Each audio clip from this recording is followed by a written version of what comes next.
so I got a viewer. Is it first killer? Alright. Let me turn this off because I was following a friend's stream as he was playing Call of Duty. How's it going, man? Earlier today, we were doing some shenanigans with Scute Swarm, and it was awesome. So I'm going to have to look into this deck and see what I can adjust. Because, how's it going, viewer? Alright, I got 2 people on here, but I can't really tell who they are. Best way to interact with me, go ahead and ask me questions. And ask me anything, doesn't bother me what you ask me. We were playing with Scute Swarm earlier, and we kind of broke the game earlier. We had Scute Swarm with Migratory Great Horn mutated on top of it, and Gem Razor and Cub Warden and Auspicious Starks, and so anytime that I mutated on top of that, I got a land out, I put permanents out into the field, and whenever a land comes in, it ends up making a copy, right, for Scute Swarm. But the thing is, if you have other creatures mutated on top of Scute Swarm, you get the token is going to end up being a copy of whatever has been mutated onto it. And at one point, I had 800 Scute Swarms that had Auspicious Starks, Migratory Great Horn, Cub Warden, and Gem Razor on top of it. And it was busted. Okay, but this deck's not really competitive, which is fine because you need to have very specific things in order for it to get to that point. I kind of need that. I don't know. I guess we'll just continue trying to play with it the way it is. But anyway, I kind of... What's the best way to put this? I reached a moment of complete and total enlightenment where I didn't care if I won. The only thing I wanted to do the only thing that I wanted to do was just achieve making copies of Scute Swarm and abusing the hell out of it, because that was fun. So that's what we're going to be focusing on today, is just seeing if there's a way for us to get away with making those ridiculous copies of Scute Swarm. This will work. Yeah, we'll go ahead and put that away, and then we'll scry and see what we can get. That's cool. I can totally... I'm gonna scry that away because we don't need another losing Caryatid. Alright.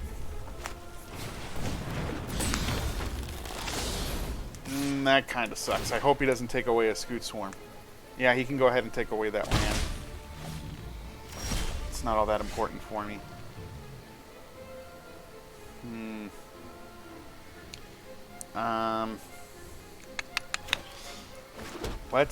We're gonna put down this Lotus Cobra. He probably has burn spells, and I'm assuming he's gonna get rid of it.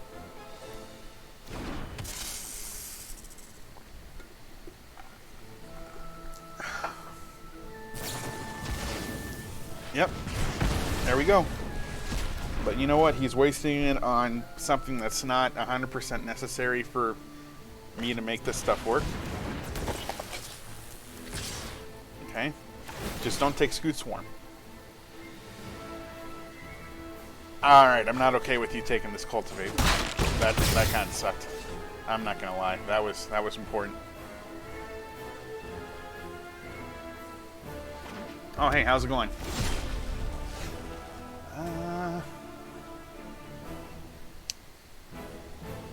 Well, you know what? Actually, we can play 2 cards right now. And then we'll get this up.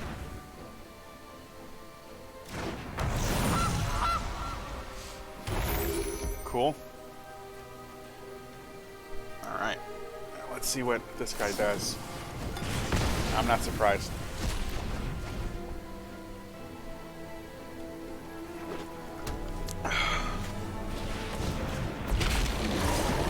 Alright. That's not okay. Yeah, that's fine.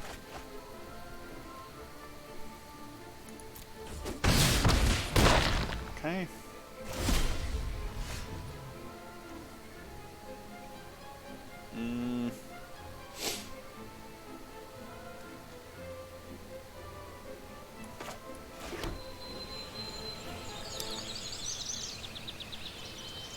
See, that's kind of tough. Because now, no matter what, I'm not going to be able to... Okay. Alright. Yeah, we're just going to do that. What was her username again? I can't look that up right now. Give me a second to get this game done. And then I can look it up on my profile name. But if you can, I mean, if you have the time to do it right now and you go into the game, you can look up your username by going into profile, and your username is going to be whatever you call yourself, and then after that you're going to see hashtag and then like a number sequence. And if we were to, that was the land, okay.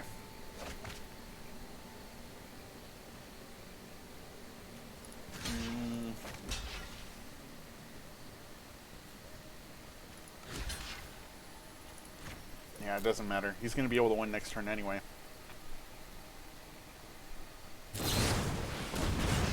Cool. Cool, cool, cool. RC Hyde. Archide. Number 45780. Okay. Cool. Let's see here. So they should be able to add you that way. Come on, bro. Okay. Ah, there we go. Yeah, you sent me the request already. I just haven't gotten on until just now. Okay. Alright. I'm sending you a friend challenge. Are you ready to do this? Because now we can see just how broken the RC Hyde was right. Okay.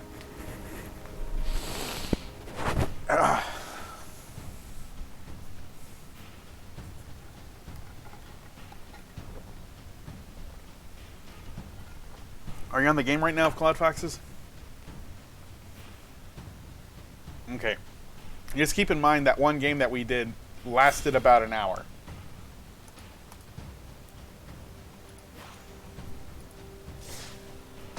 Before the game and the computer finally said, "Hey, look. No. We're done.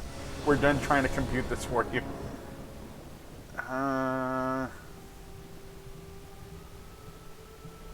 I'll keep this. Just because if I can draw into another land, that'll help. Not quite, but I'm going to need that anyway. And you know what? With Gilded Goose, I should be able to at least cast Cultivate once. So we'll do this. Okay.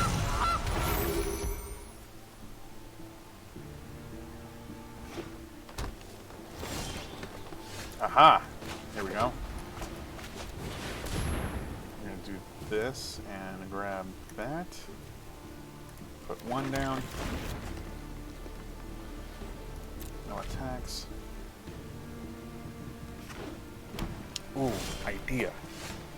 Yeah, I'll be able to do this way. Yeah, okay. So here's that.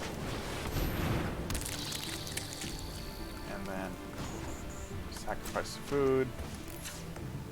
Select the food. Done. Okay, and here we go. Shenanigans begin. Over. So now you're going to get to see this happen. Okay. So it comes in as an exact copy with the exact same stats as whatever the other thing was.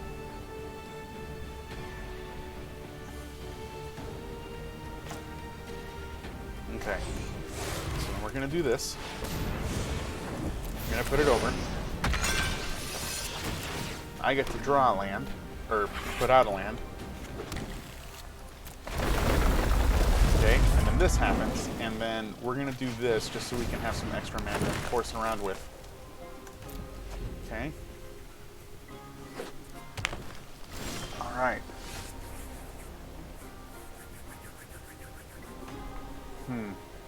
I'm gonna put out Scute Swarm. Yeah. We'll do this. 2/3 to put out Gem Razor. I'm gonna put it on top. Over. Okay, and now because I have a 4-mana creature, I can tap that for 2. Okay, and then this is where it kind of starts to get dumb just a little bit, but it's gonna get really dumb here in a minute. Okay. Under. Alright. Here's 1. Alright, so just that made like 11 triggers happen. And then here's this.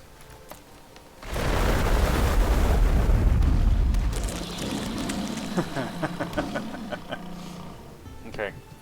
No attacks yet. Not going to play anything maximum means.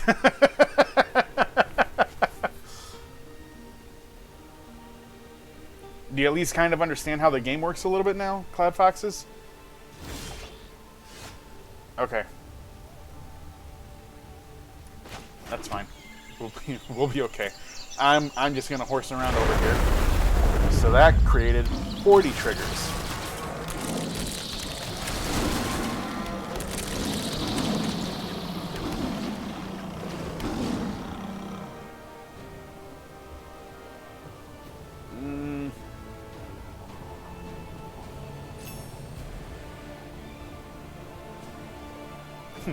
Dude, to answer your question, that's exactly what I'm doing right now. Give me a second. Let me message you back. Go to Twitch again. Lol. Already doing it. Also, I took a small nap because food did it. Alright. Well, yeah, we'll wait until he comes back to do another land trigger. And I know this is probably going to take a minute, so if he doesn't do it, then, and the timer runs out, that's fine. We'll just, oh wait, no, we're playing a friendly match. There is no timer.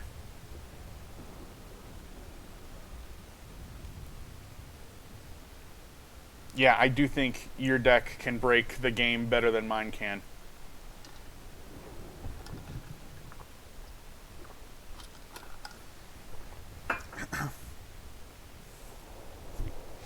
But I mean, you have to have, I think you have to have the right things in play.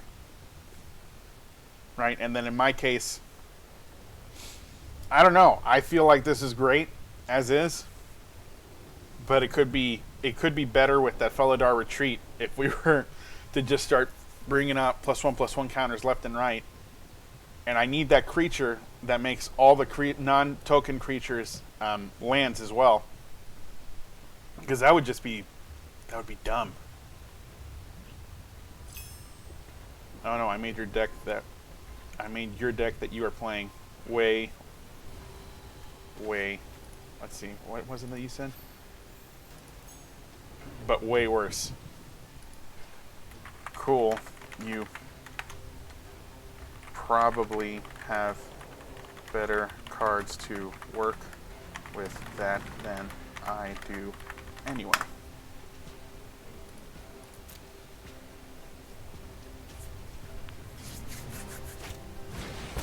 Okay. What else you got? Woodland Mystic. Okay. Lysian Caryatid is probably the better card. Just because that can only tap for green. I mean, if you're playing mono green, it doesn't matter, right?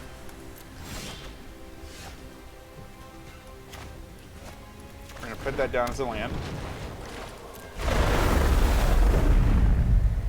Alright, so that was 80 triggers. Damn, dude.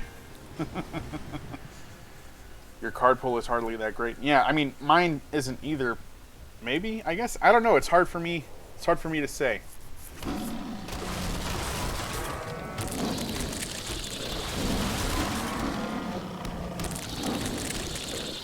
I'm just hearing like all the sounds that the cards make when they come in.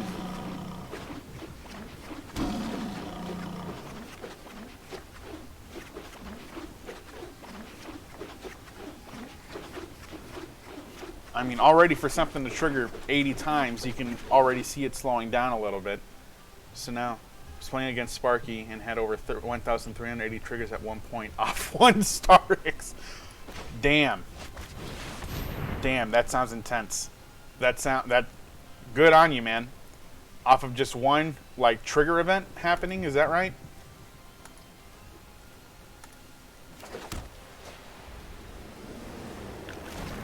All right. So we're beginning to see some slowdown. And what's going to happen here? It should be 160. Yes.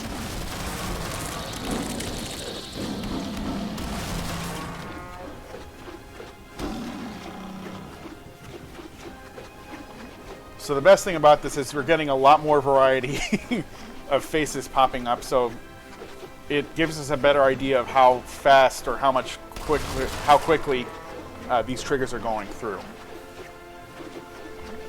Off one Star X. That's nuts.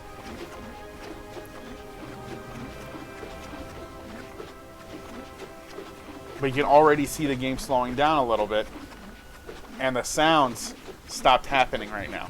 At least for me, they stopped happening. Well, I mean, if it's happening off of my game, you shouldn't be able to hear the sounds coming from the stream anyway. Okay. Next, no attacks.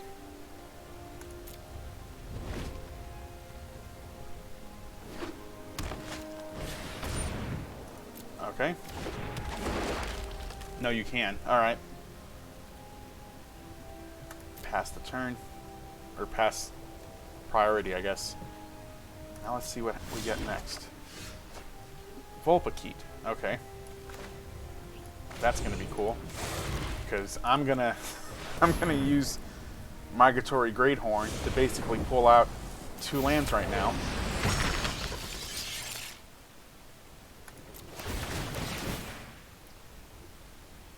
Alright, so what are we going to do? Alright, do that. See, that's not the complicated part. The complicated part comes after. Here we go. So here's one. Boom. You're stream sniping?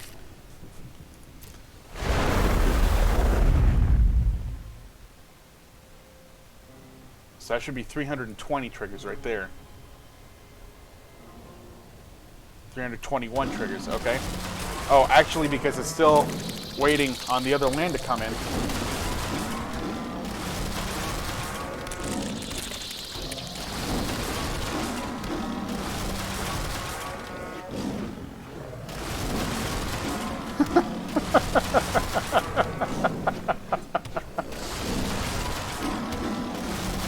Dude, what is this? Also, in a regular game, like, it's crazy hard to get the right things in place to be able to make this happen. And I made it once in a regular standard ranked match.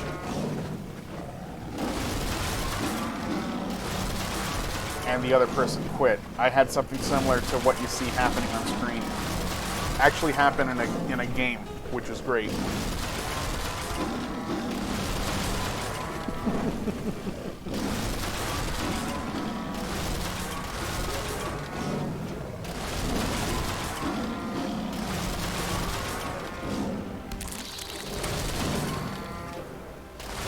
So keep in mind, I still haven't pulled out another land from the Migratory Greathorn trigger, and then I still haven't put down my land for the turn that I have in my hand.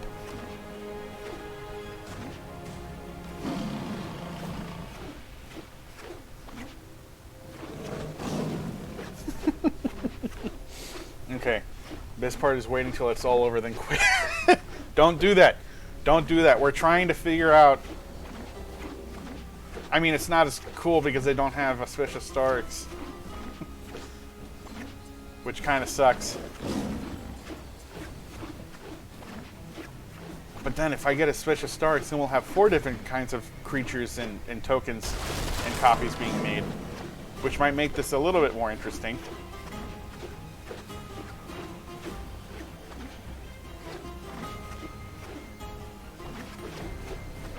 Or we put all this time to see all this happening, and then you just cast, like, Shatter the Sky, or you cast a spell to kill all my creatures. Yeah, the other person did quit. Or we have the game basically tell you, no, we're done doing these triggers for you. Play another match.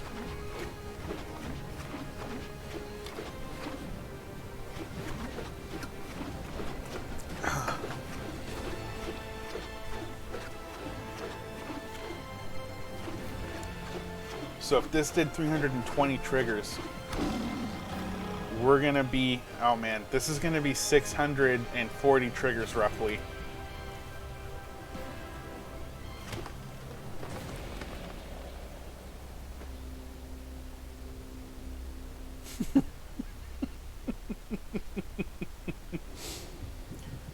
This is taking the game a minute to calculate. Come on, bud. You can do this. Alright. Let's just see how long this... The bar for this is so long that it can't even load all the cards up in time. Okay. And we're just going to see how far this number goes. I'm pretty sure it's going to hit 640.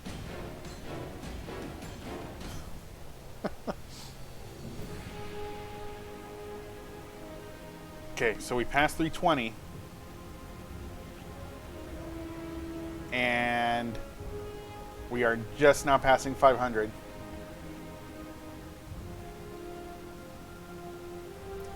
Even my trigger counter is slowing down right now.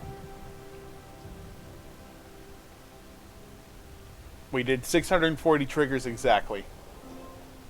So then that means for the next turn, or when I play this land, please take a different action or the game will end in a draw.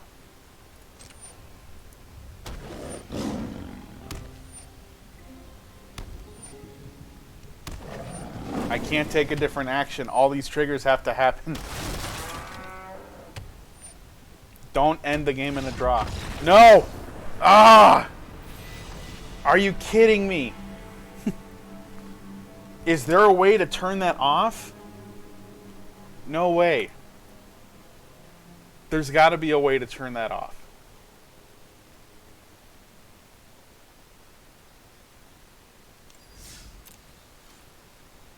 That wasn't cool. Come on, game. I am not okay with this. Anyway, emotes. Sticker, obey, cooperate, Somewise. All of us. Hello, nice. Confirm. Right?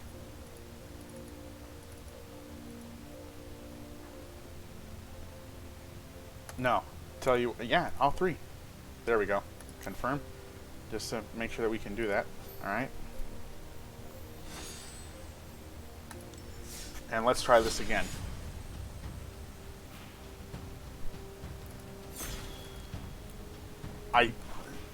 It's BS that we get to 600 and the game says no. We're done with this. I'm not okay with this. Alright. I mean, this will work. Okay. Actually, now that I think about it, I'll be able to mutate onto Scute Swarm. Perfect! Absolutely perfect. Okay, here we go. Well, if it was infinite, you could crash the server. I should crash the server.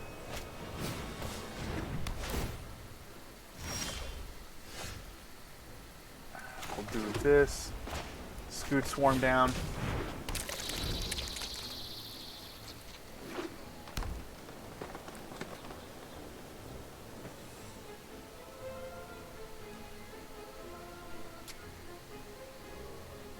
And yeah, Kilopilaf, after this match, I'll sign up with you. Wow, we could have raced to see who crashed the server first.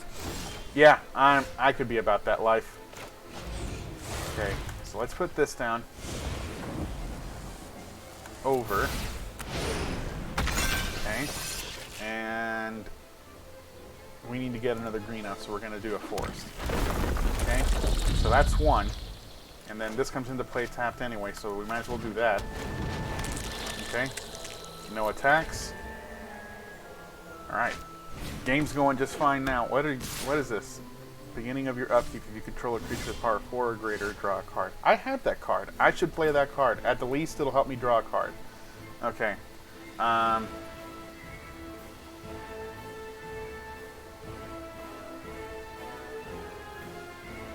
Okay. So we're just going to have to do this. Because I can't mutate Auspicious Starks onto there without one more mana. So we're just going to do this. And then, yes, we want that to happen first. Put down another forest. And then now we're creating copies. There we go. Alright. No attacks. Because we're just going to see how ridiculously broken this can get. Okay.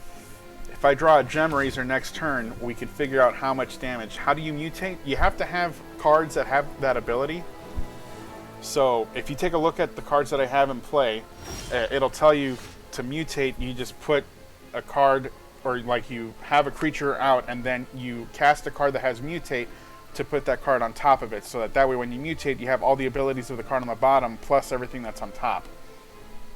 And then on top of that, mutate causes a trigger to happen. Okay. So we're going to do this. Okay, and we want Auspicious Stars to be the one on top. Okay, create the tokens. Bring this out. Cause a landfall trigger to happen. And damn.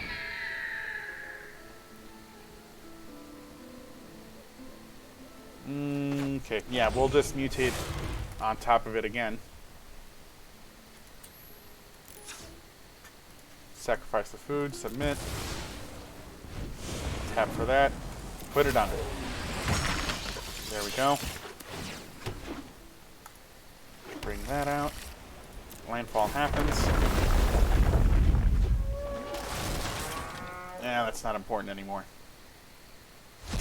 Well, we got 2 lands and we got another Scute Swarm, so now this is gonna get a little bit out of hand.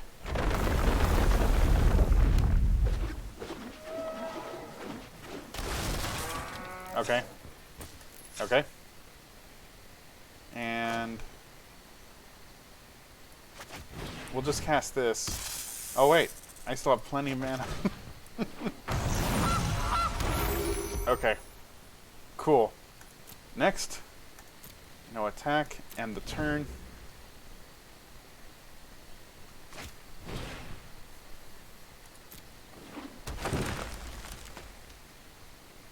Alright, and then these triggers, if I can get another land out, these triggers are going to continue to get ridiculous. Or I can mutate on top of Auspicious Starks.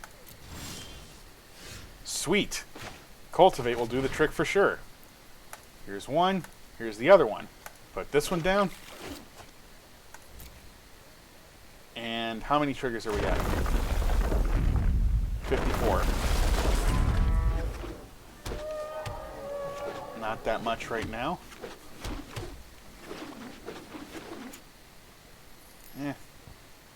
And we'll do that. And then we got this other one. So we should hit 108 triggers, I think, right now with just that alone. Come on, buddy. Okay, so there's that.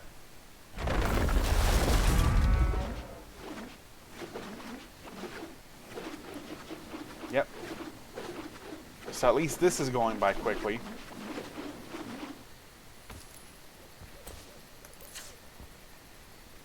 Okay. All right. And this isn't even the worst that it can get.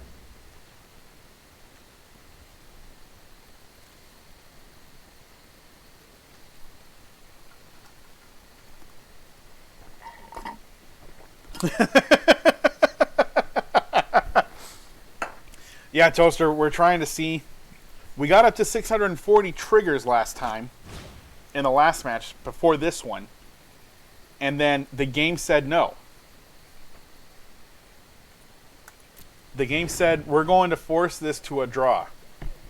And I'm really upset about that because I still had another land in hand and I could have made over 1,000 triggers happen. Yes, it is really stupid.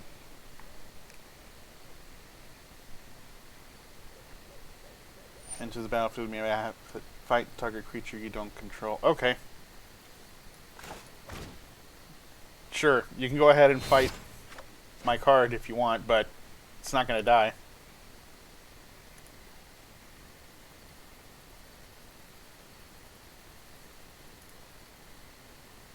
Okay.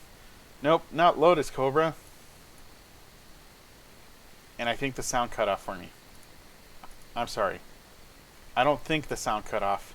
I know the sound cut off. And we'll just make some life. Come on. Gain some more life. And gain some more life. No attacks. We'll see what happens.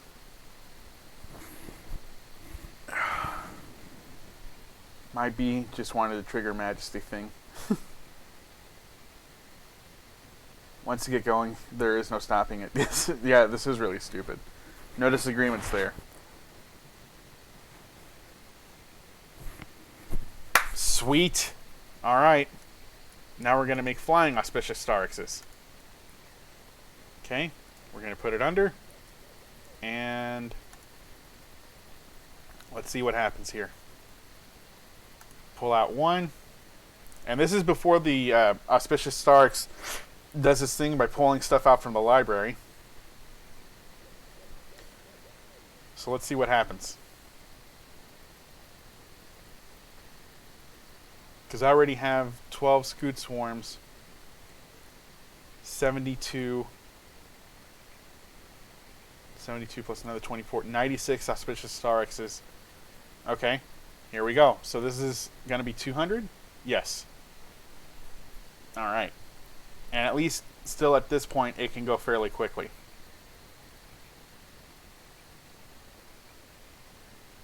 All right. Totally fine. It's going to be stupid if I end up getting a lot of lands out of this.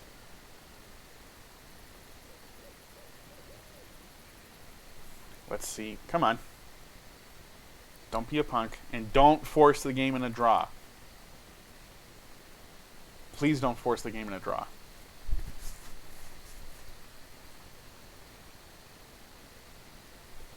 Okay. Yeah. That's fine. That's fine.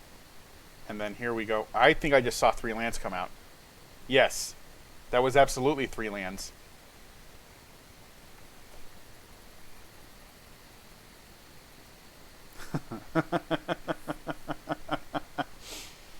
Okay.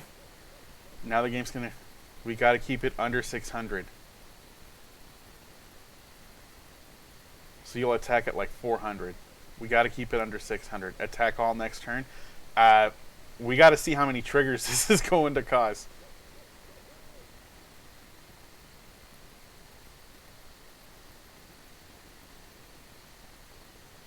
This can't be good. Oh man, what is that? 1, 2, 3, 4, 5, 6, 7. So we just got 3 lands. Yeah, because I have 3 Lotus Cobras on the field. So I think we just got 3 lands, and this is going to be a lot of triggers. How many Lotus Cobras? Doesn't matter, I can't find it anymore.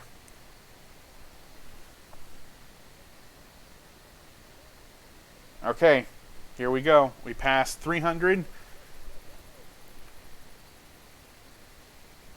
We're passing 400. Attack all next turn. Yeah. We just had 3 lands come out, and there was something like over 130 or 140 creatures that were copies of Scute Swarm. Alright, so we just passed 600, 640. And it's still going. It's slowing down a little bit. We just passed 700 triggers, guys. And these are all going to be copies. We passed 800. And the game is slowing down a lot.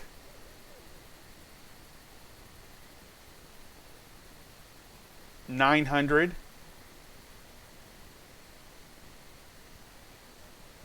We might pass 1,000. It's not stopping. It's just slowing down because of all the calculations. Yeah, we're hitting 1,000 right here.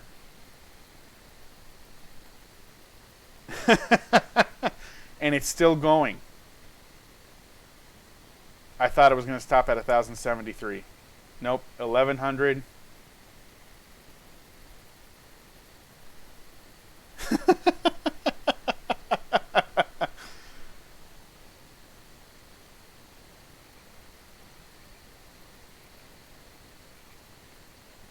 Oh man, this is going to be nuts. It's still going. There we go. 1,236. No! Don't do it.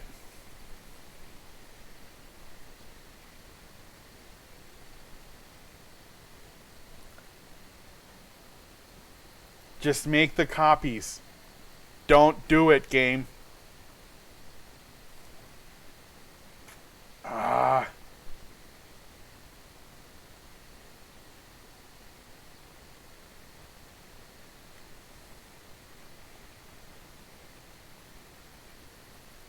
It is taking forever for each.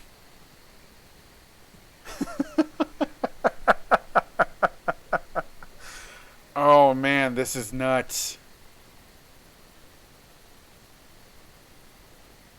I can't take a different action if you won't even let me cancel the triggers.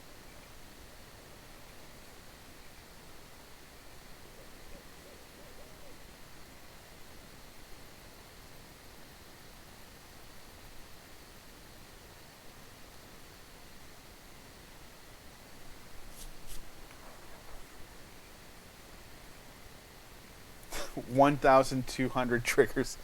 That's insane. That is nuts.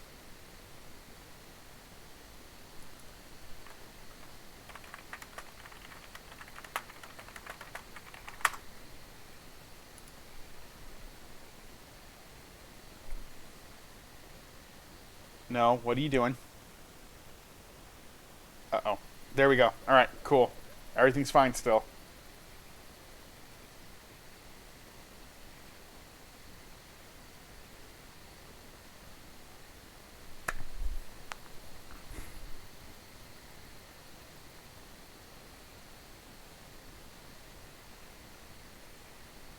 I wonder if it's because it only wants the same sequence of things to happen just once. Because then in that case, like once or twice. Because we had like 4 or 5 lands come out in this one turn. So maybe if we just don't abuse the hell out of Auspicious Starix and make lands come out and cause this repeating trigger to happen over and over and over again, then maybe the game won't care. We've gone through 30 cards, yeah. How many cards? You've got 44 cards in there. How many cards do I have left in my library? 23. And then 3 have been exiled. Cultivate and Heroic Intervention. Alright, well, the game is still going at it. And we're not going to try to, pull out some other ridiculous business. I just want to see if it'll accept that many creatures and tokens to be out on the field. And what happens if we attack with everything?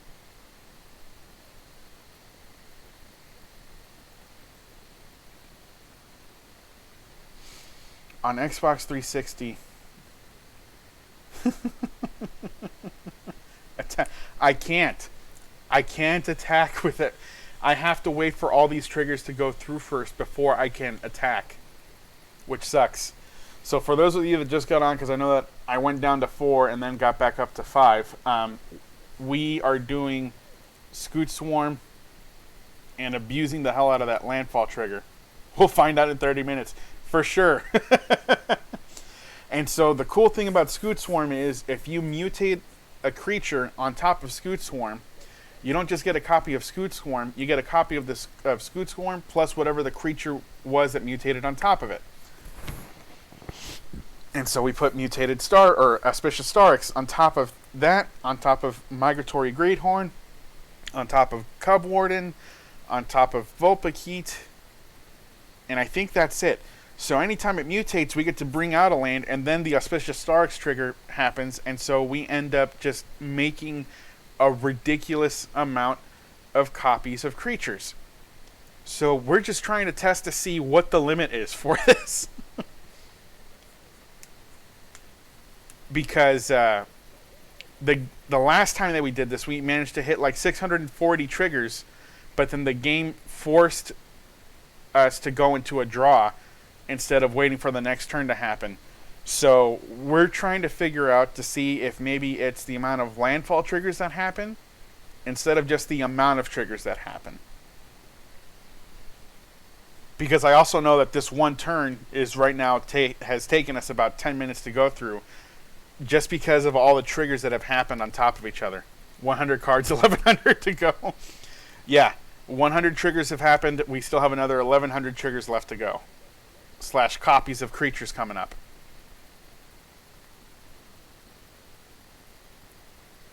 And then 1100 times 6. Well, I mean, they're not all going to be Auspicious Starixes, but I think we're going to swing for over 6,000 damage next turn.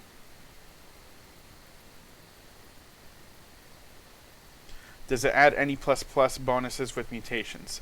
Cloud Foxes, it depends on the card. So one of the cards that you can use is, it's a 2/3 spider that taps for 3, and then whenever it mutates, it adds +2/+2, or +1/+2 +1/+1 counters for every time it mutates onto that specific card, right? And then I think when the cards make copies of themselves, they make copies with those +1/+1 counters. 6,600. They're not all going to be attacking for 6/6. Is the problem. So we have combinations of 3/4, 6/6, and 1/1s. If we can ever get past, we're still at 1100 triggers. This is going to take a while. The counters stay on the single creature. Okay. So then I just need to have Felidar Retreat on to abuse the landfall mechanic that happens. Man, this is ridiculous.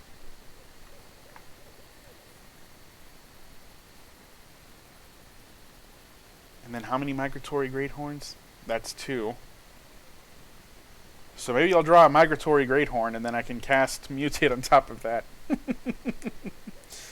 And I'll have you guys be real mad at me if we end up not being able to swing for that amount of damage.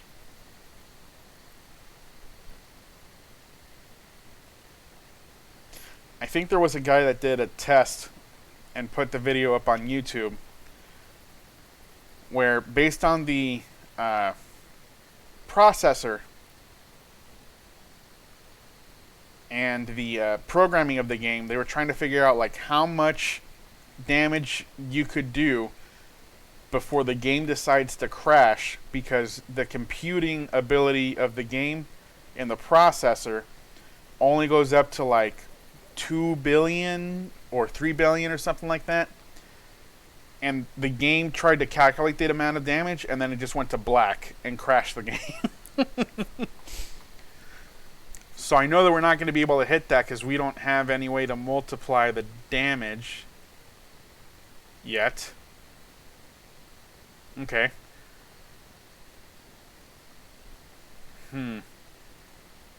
I do. Yes. Well, I was thinking I could do Fiery Emancipation. And then if we were to have 3 or 4 copies of Fiery Emancipation out, and all the creatures have trample, that card, Fiery Emancipation, is fun. We're still at 1,050 triggers. This is nuts. Okay. Anybody want to sing Kumbaya? Chris, can you get the guitar? Oh, man. This is going just so ridiculously slowly. And I wonder... No, it must have hit over 1,000 triggers because we had 3 or 4 lands come out. So it was like, okay, well, this is what's going to happen. 200 cards down, halfway there? No, buddy. We still have 600. At 600, that's going to be halfway there. We're just scratching the surface of this. This is... Oh, man. Here's to hoping the game doesn't force it in a draw. Because if I do a landfall... If I play a land again, we'll end up hitting 1,200. No, we just created 1,200 counters. Triggers. So then that would mean that we probably have like 200, 300, or 400. So we could do like one instance of 1,600. Man, that would be nuts. Chris, I'm going to type this in now. You're making me mad.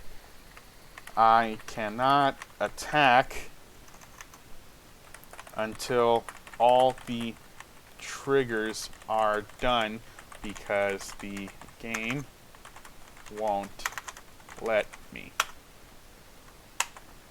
Don't play another land. I would like to use my computer tomorrow. Oh, legit concerns, man. Legit concerns. Oh, this is ridiculous.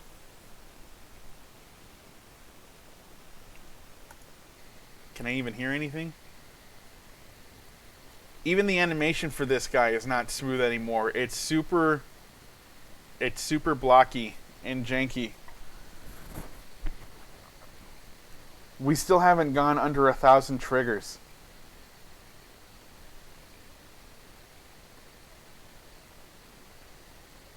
Dude, this is ridiculous. We're gonna be here for a while. I'm sorry, guys. It's a strong one, but I'm scared.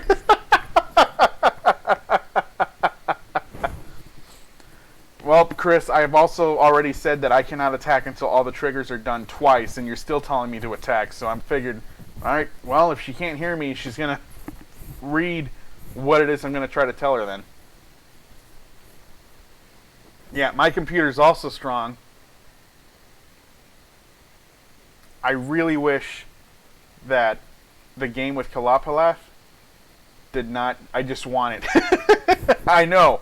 I just want to attack too.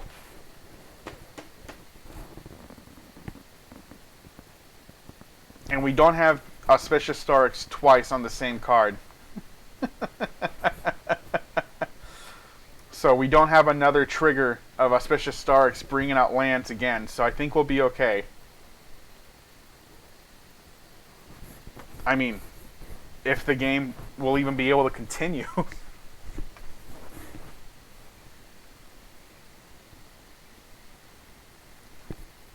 Cloud Fox is... You're Winterhawk on StarCraft, right? And are you the guy... No, Sniper Killer's the guy that likes to play with Stukov. I remember when Stukov first came out, a lot of people were having issues with their PCs not being able to handle that amount... excuse me, that amount of stuff happening on screen all at once. Because Stukov would just have hundreds of units just running around all over the place.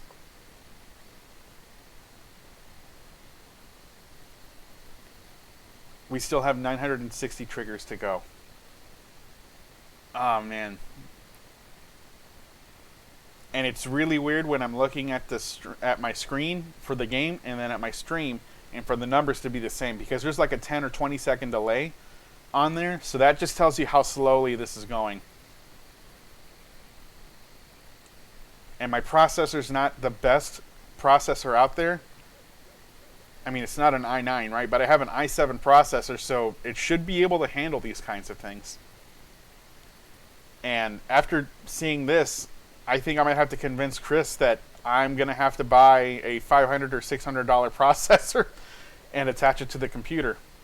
A quarter of the way there. And it's been like 10 minutes of these triggers just going by.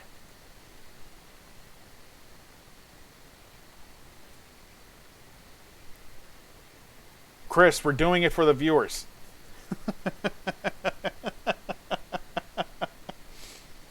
We should spend money for the viewers. Anything for the viewers. To a certain extent.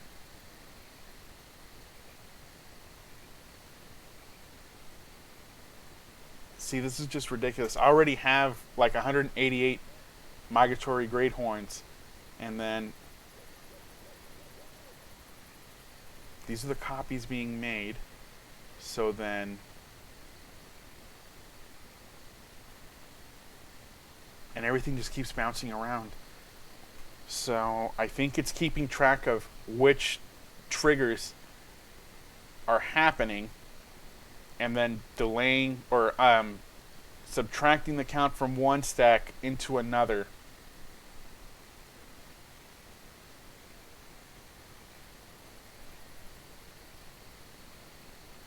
Where are the stacks? Doesn't matter. The trigger counter tells me we still have like 900 left to go. Get followers first, bro. Ouch. Yeah, I agree with Cloud Foxes. That's a little bit harsh, buddy. Also, I added 2 more followers with the last one, so I mean, there's that.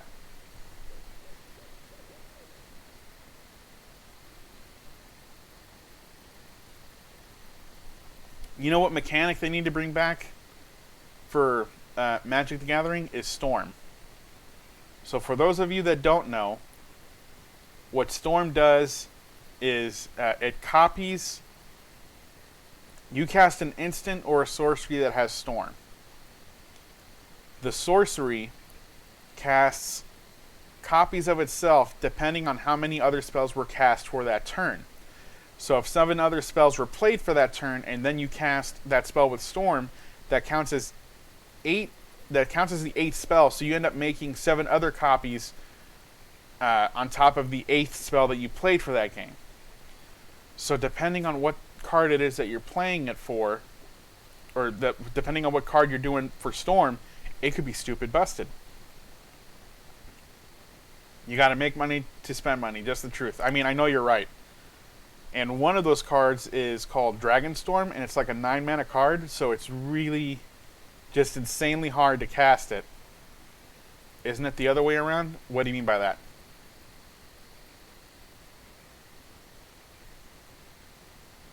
You got to make money to spend money.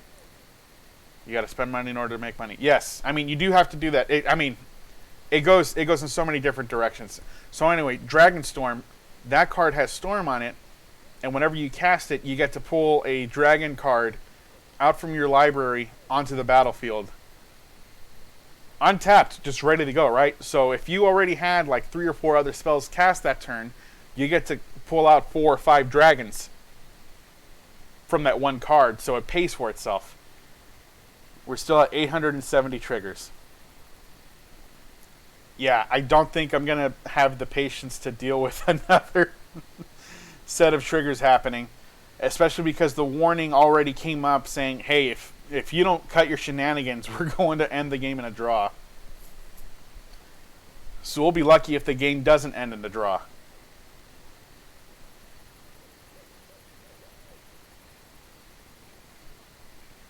Oh, man. I'm just out here trying to get you that processor. Do it.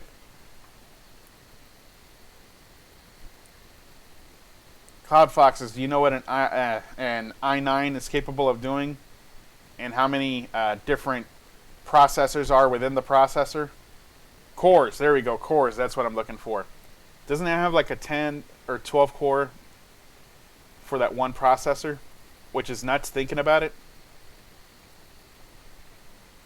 Because I know the processor that I have is a 6-core processor. And we're still going at this just ridiculously slowly.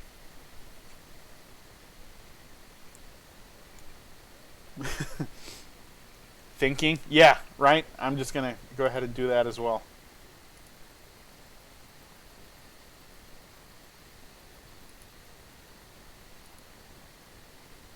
Maybe not.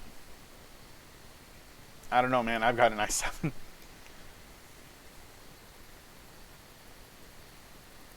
Come on.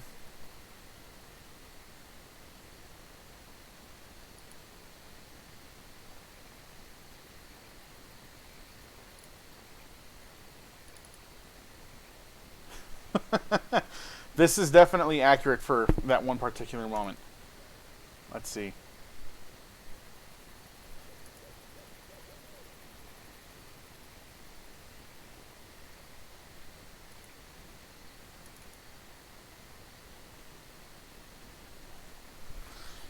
Oh, man.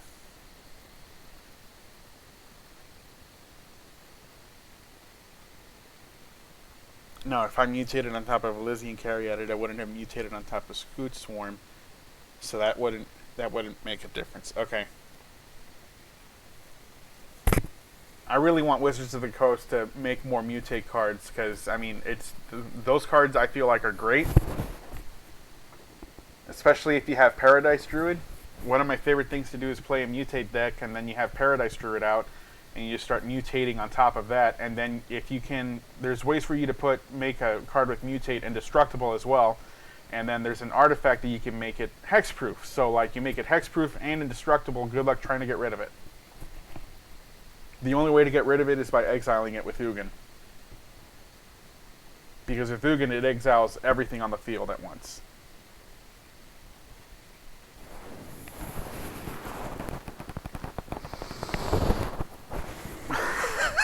We still have 800 triggers left to go. And it's been at this for like 20 minutes. So maybe in an hour.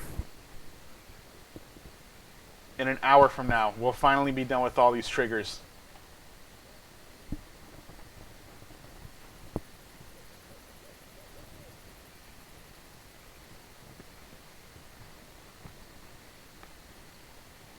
Dude, this is nuts.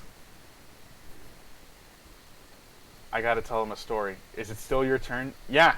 I mean, that's kind of why I keep trying to talk, because we still have a long while to go before we can finish all these things happening. Chris, recommend a story for me to tell. Talk about Happy Potter?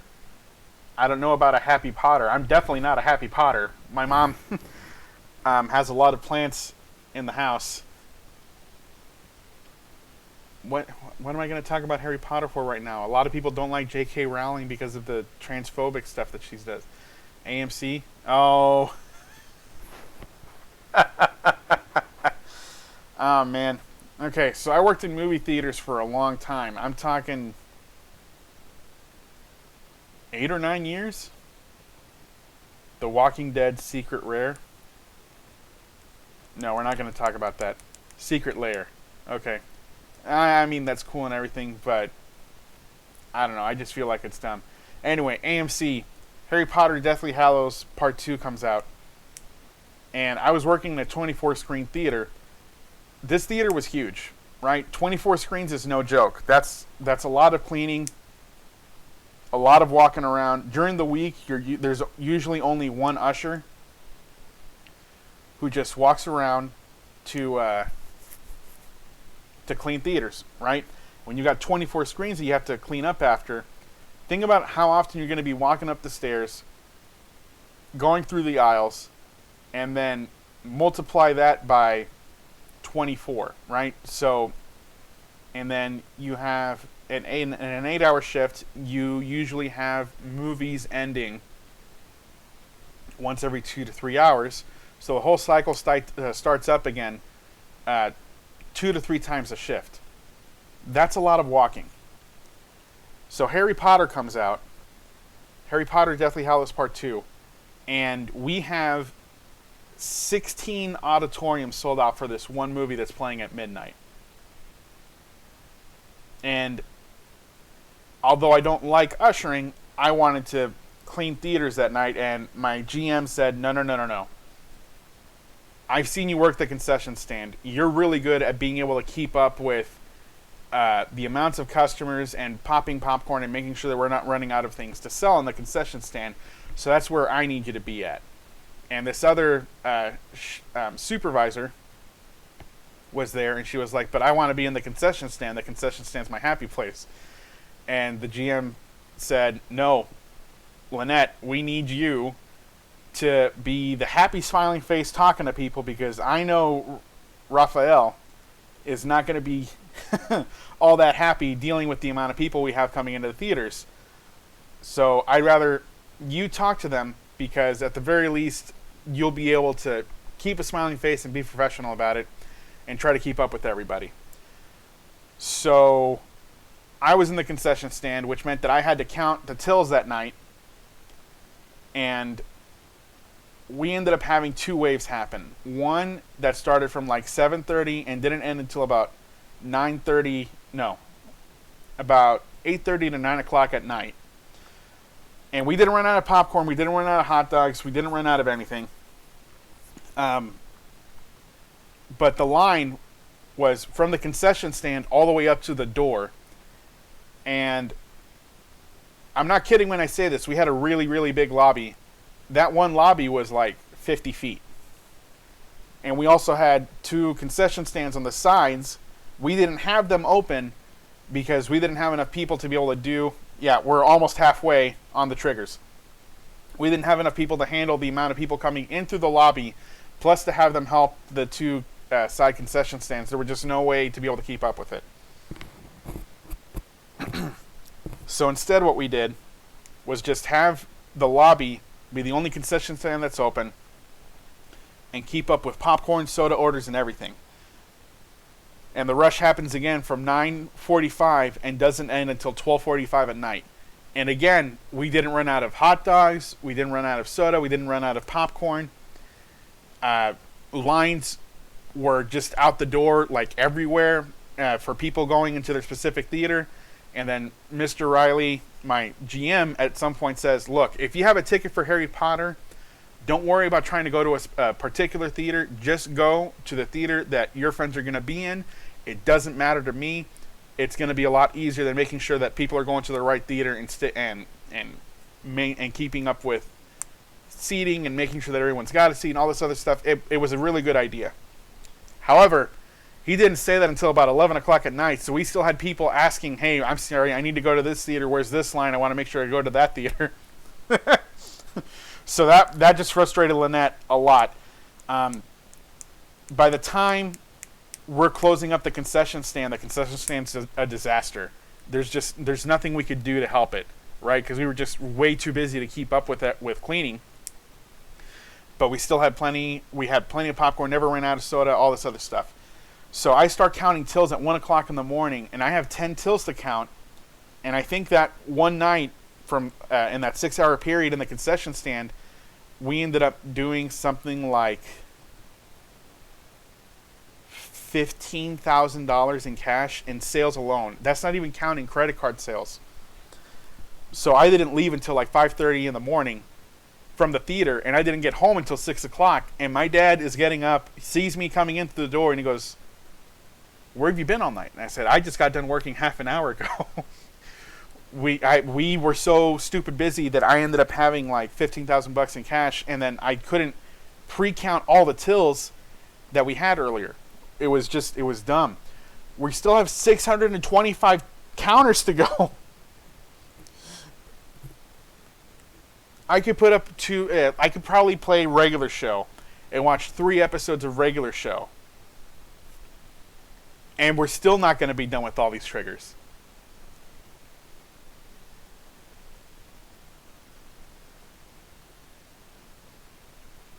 Anyway, for the rest of the weekend, it wasn't anywhere as close to as busy. And I want to say that for Harry Potter, half the box office happened on that midnight and Friday release day for it to make $169 million on that weekend. But Saturday and Sunday was a lot easier for sure.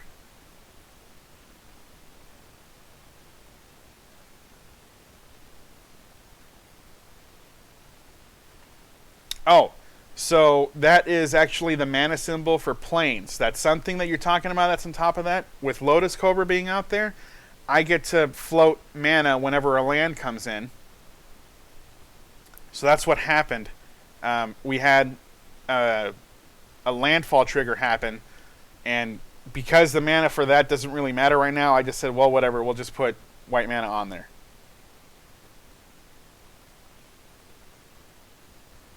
And we still have 585 triggers left to go.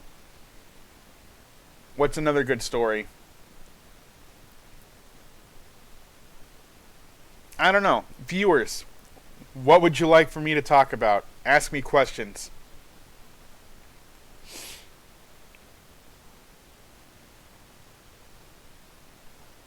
Rick and Morty. What about Rick and Morty? Are you telling me like the one story of you coming over to my apartment before we started going out? What's the most amount of packs you ever spent money on?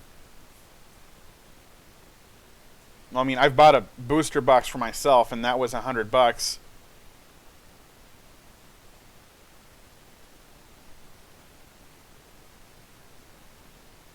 Let me see. Yeah, that's the most amount of money I've spent at any one time for Magic, and that was for the Journey into Nyx set. Oh, Gabi, my brother, well, his name is Gabe, but we always called him Gabi since we were kids. Gabi has spent $500 on not a single booster box, but to get like 2 or 3 for Modern Masters or one of the Masters boxes. I think it was Double Masters, actually. And then the cool thing is, with that one box, he ended up... No, he also bought a VIP pack. That's where that money was. So he got a Double Masters booster box and then a VIP box. And from the VIP box, he pulled a foil full art Chrome Mox and then a foil Chrome Mox. Which is nuts. Quit using real names? Okay. No, let's just put this all out on the internet, man. I'm totally cool with using real names.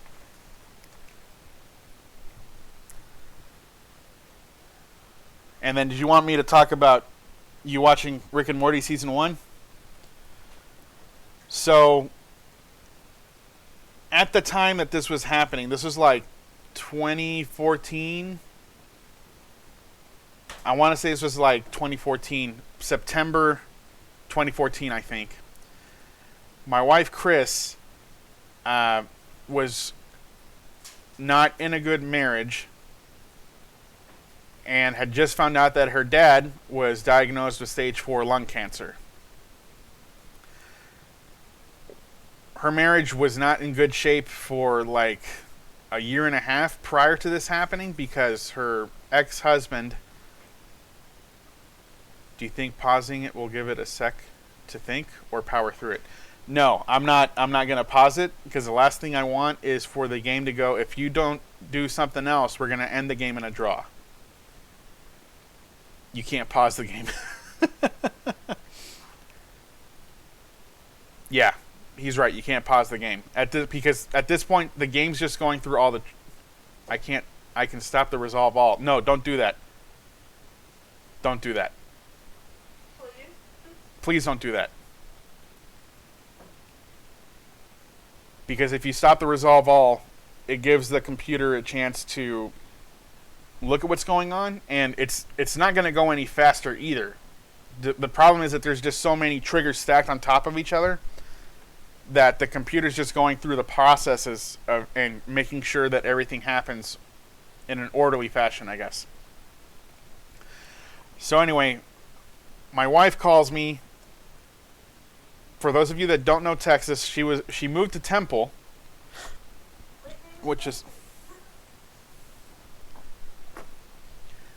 She was about 3.5 hours away from where I was living at in San Antonio. I already said San Antonio before, so like you can't get mad at me about that, Chris.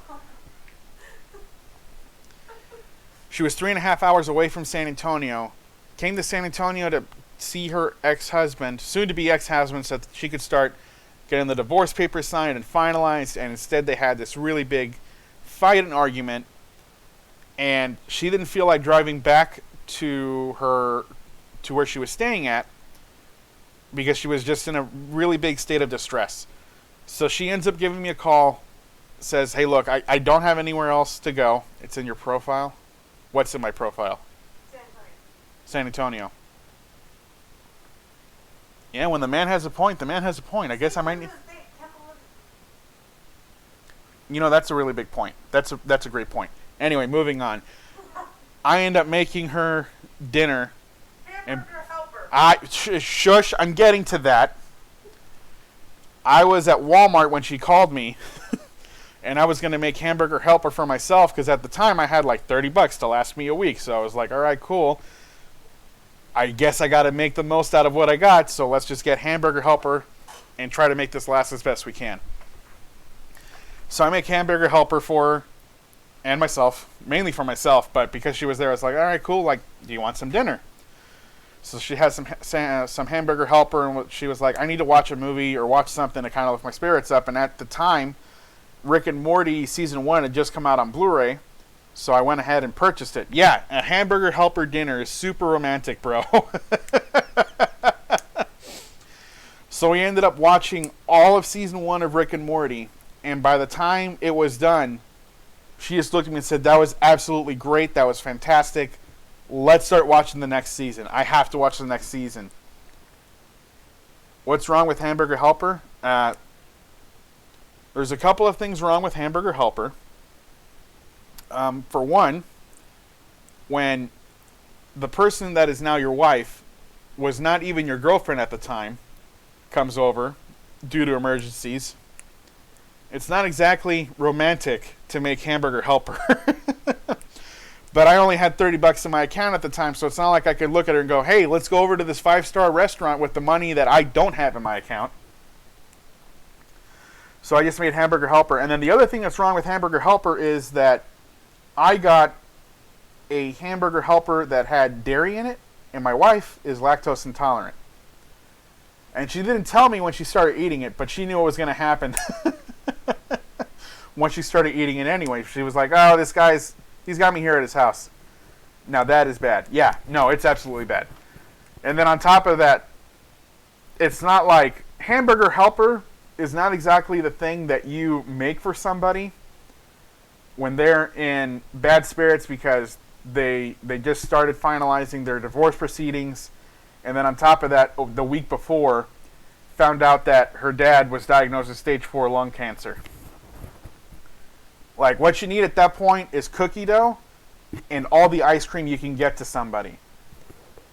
And I say that now as a joke because I can't give my wife ice cream because lactose. So if I had known ahead of time, I probably would have tried to get like a dairy-free ice cream or something and tried to go to a decent H-E-B to try to get the right kind of ice cream for her to eat. So anyway, she, after watching Rick and Morty Season 1, says, all right, I need to see the next season. We have to watch the next season. And I tell her, I'm sorry, that's it. And she looks at me and says, what do you mean that's it? I said, that's it. They literally haven't made any episodes for Season 2 yet. This season just ended like 6 months ago. Yeah, you can get ice cream that's made with coconut milk right now, or almond milk, or even oat milk. And they're good. They're really good. Oat milk in particular can be fantastic, but coconut milk ice cream also has like that coconut flavor to it. And I don't know if you're a fan, but I love coconut flavors. Coconut's awesome, man. 345 triggers left to go. I mean, we definitely cut off a lot from that trigger count that happened earlier. I got to make sure to post this on YouTube just so that we can like help everybody fast forward through this a little bit, because this is just nuts. We spent literally half an hour just waiting all these triggers to go through, and we're not even done yet. I have 513 Scute swarms with the migratory great horn, and then I think I saw like 200 auspicious starix. Oh man, 3/4 of the way done, and yet we still probably have another 10 to 15 minutes of this going, if not more, because I feel like it's slowing down a little bit. 1 45-minute turn. Yeah, no kidding, bud. I just want to see if it can calculate all these creatures attacking at the same time. Chris, give me another one. What's another good story? You know what? No. I have a really good story. For those of y'all that don't know, I was born and raised in Puerto Rico, and I lived there until I was 17, about to turn 17 actually. So we come back for Christmas time, and I want to say this was 2010 going into 2011.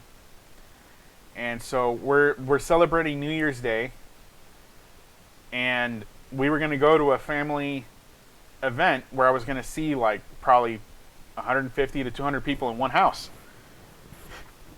which for us is normal. I have a really big family. For Three Kings Day, we tend to have 250 to 300 people show up for Three Kings Day all at once. And so I hadn't eaten that day until from 2 o'clock or 2:30 for that day. And I was going to this party expecting there to be plenty of food to be had. There wasn't. If there was any food, there wasn't much of it. And if there was any food, I didn't see it. So by the time midnight came around, I already had like 10 or 11 rum and cokes. I'll explain what Three Kings Day is here in a minute. I had 10 rum and cokes within like 2 hours. And we had already said, celebrated New Year's and fireworks and all that other stuff. And I'm kind of trashed. Puerto Rico's second Christmas. Yeah, that's pretty accurate, Chris. Puerto Rico's second Christmas. So I decided, you know what? I need to just get out of the house for a minute, and I need to get a breath of fresh air, right? So I come up to the front of the steps of the house, and I go, I still don't feel comfortable being out here at the Isle of Hobbits.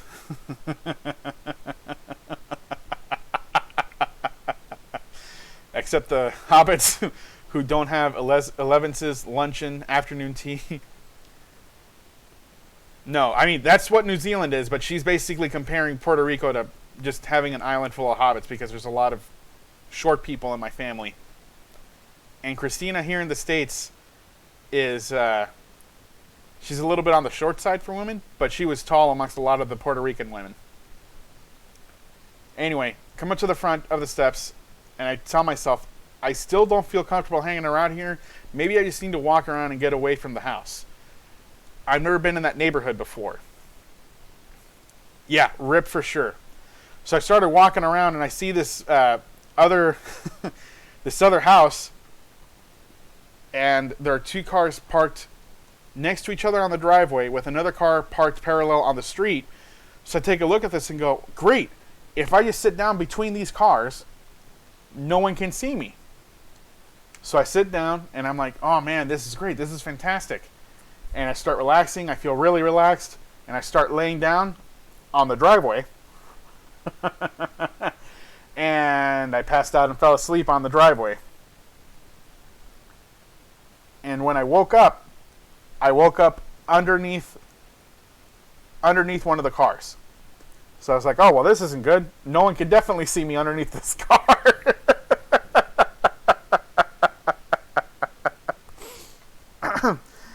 So I get out from under the car, and I stand, and I get up, and my cousin's boyfriend, who I just met that same day, looks at me and goes, hey, Rafa, are you okay? And I was like, yeah, I'm fine. I'm just over here hanging out. And he goes, are you sure? Like, we've been looking for you for a while. I was like, what's a while?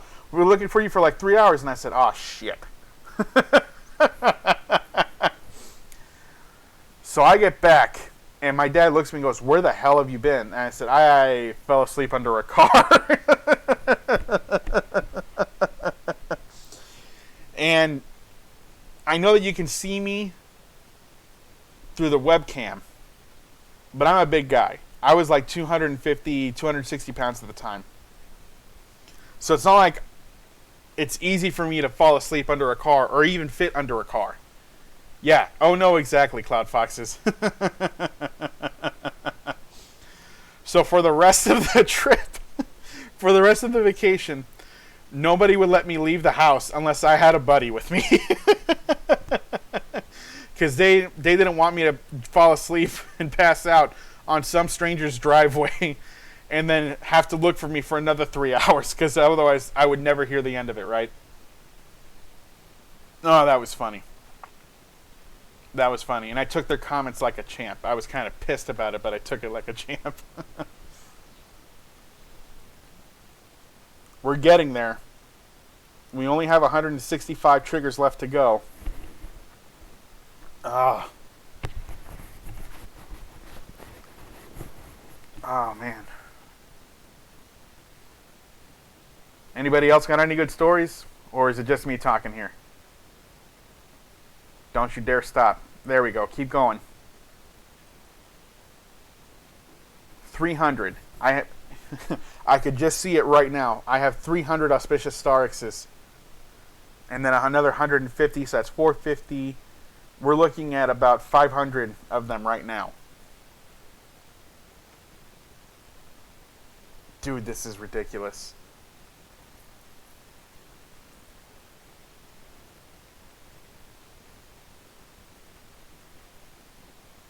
Harder to give stories over chat. Well, I mean, it's hard for me because in my case, I have to continue talking, right? I mean, I'm the one running the show. So I have to continue talking and coming up with something to talk about my stepdad. BAC party?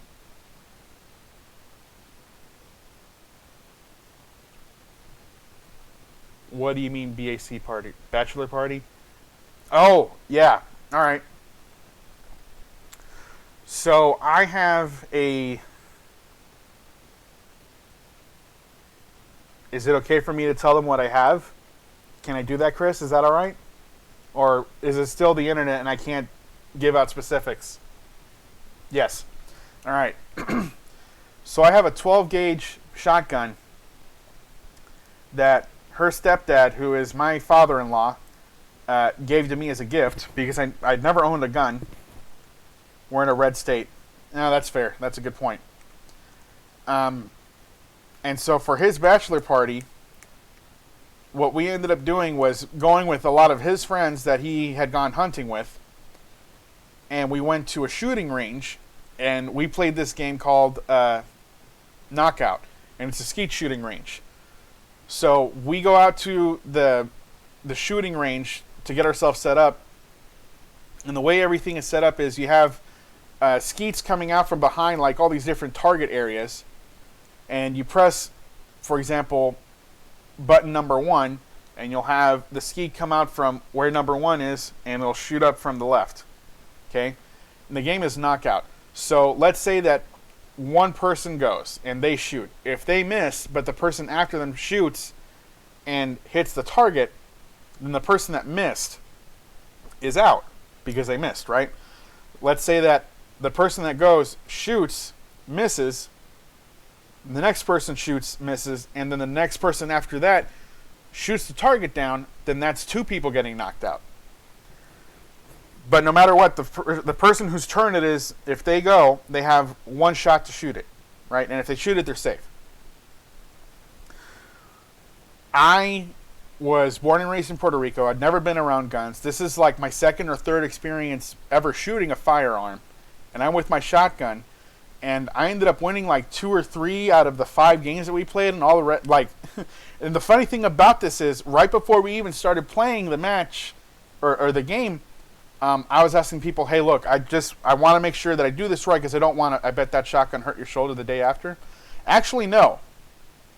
Not, it doesn't have that much of a kick. It's a pump action. I wouldn't be able to tell you. I didn't feel any pain the following day on my shoulder at all. What really hurt, though, was my ears because I didn't have any, what do they call them? Like headgear to muffle the sound of the gun. So my ears were ringing for a little bit. So in the beginning of the game, I was asking all these other rednecks who have a lot of experience shooting, hey, look, like, I've only done this one at a time. I want to make sure that I load this right. Put the shell in this way. Am I loaded? Is everything good? How many shells can I fit in this? Yeah, you should be able to fit 2 to 3 shells in there. Great.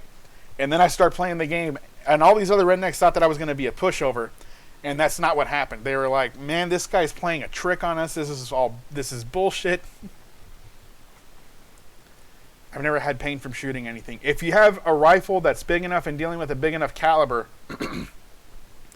when you're shooting something, there could be a lot of kickback, but if you're holding the gun right, it's not that bad. And, I mean, in my case, like, I've got a really stocky build. Last 20 cards. Yeah, we're almost there. 19, 18. So depending on the gun, there could be a lot of kickback, and it could hurt your shoulder if you're a smaller framed person. But in my case, I'm barrel-chested, and I'm pretty stocky as it is. I'm not just fat, I'm pretty muscular as well. Not like bodybuilder muscular, but I mean, I can lift decently enough. Come on.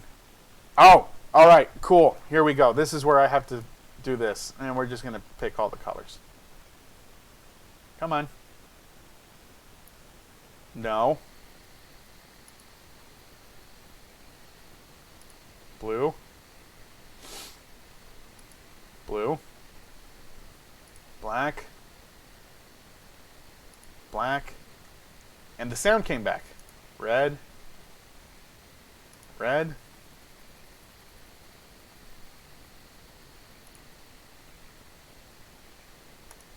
Blue and black. Next.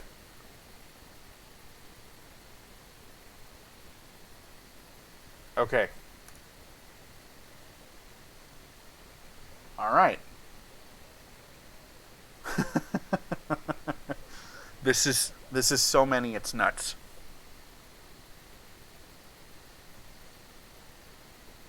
Yeah, in my case, like, I didn't really know how to shoot. I've seen other people shooting before, but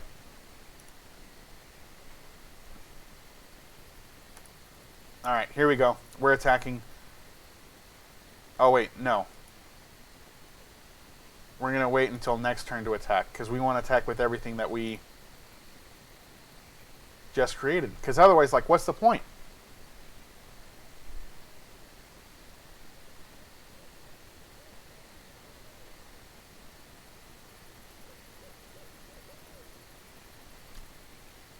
Dude, I swear to God, if you destroy all the creatures, and then I have to do this video again. Do your pitch before the attack. What pitch? Okay. Everything is going so stupid slowly. I'm not going to counter this. I don't have a way to counter it, so come on, let's go. There we go. Uh-huh. Good job, game. Resolve.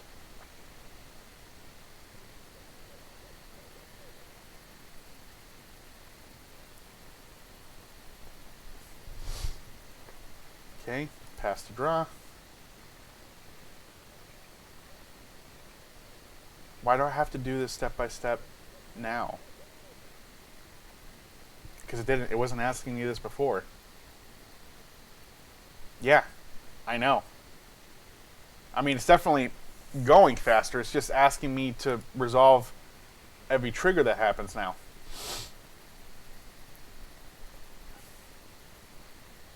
Half of this video was us just waiting for all those triggers to go through. Pass.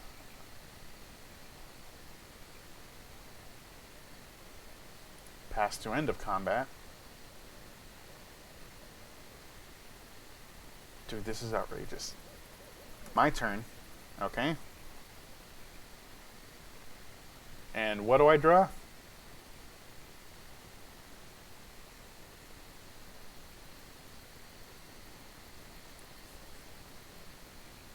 Okay. Alright. Well, I guess we're going to do this.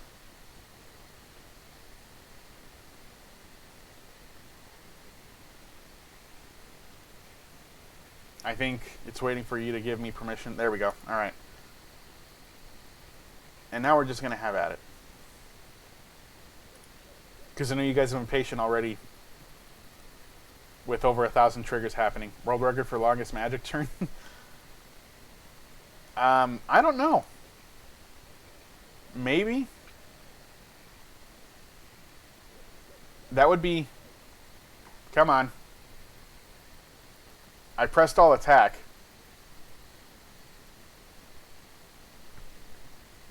There we go. 1,655 attackers.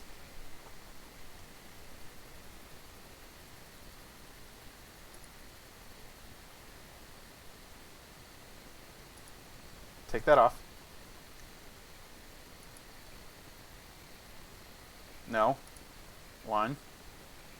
We'll wait for the game to get its act together.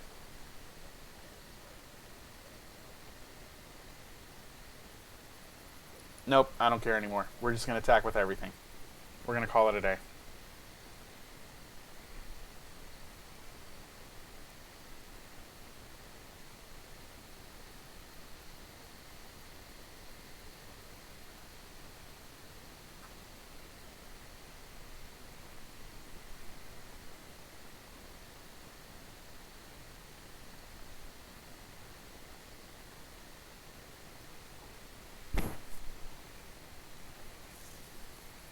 Cloud Foxes, if you're watching this, just don't block. Oh no. Come on.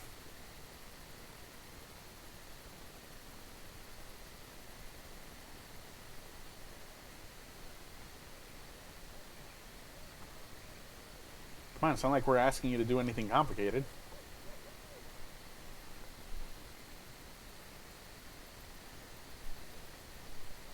I'm going to take a picture of this just because I can. Oh, also, we're going to be editing this out in just a minute. Anyway, this is Raffoli 87. We're doing Scute Swarm, Mutate, and creating ridiculous amounts of tokens.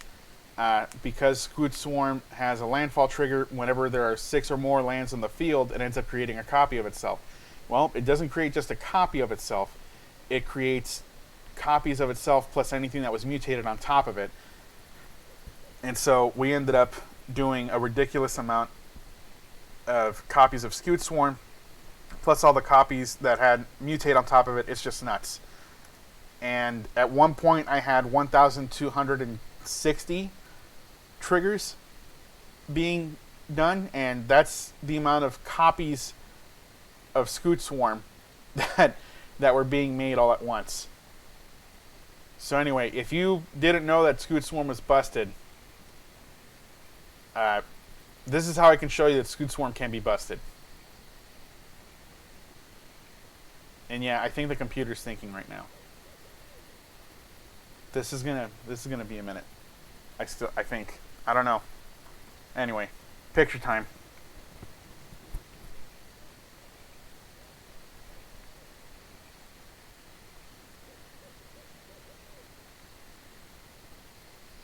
Oh, this is nuts.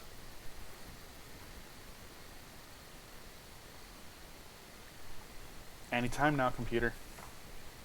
Next to damage.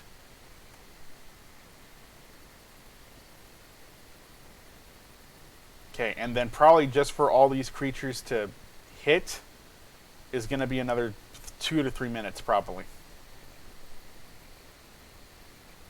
Click the lion? Why am I going to click the lion?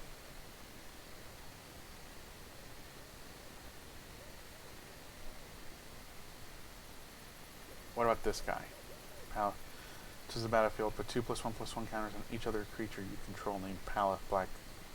Yeah, but you gotta have more of it in order to do that. That's just weird. Anyway.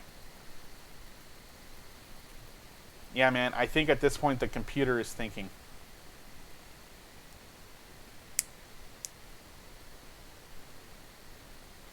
Doesn't it start the attack? No. I'm already in the attack mode right now. There we go.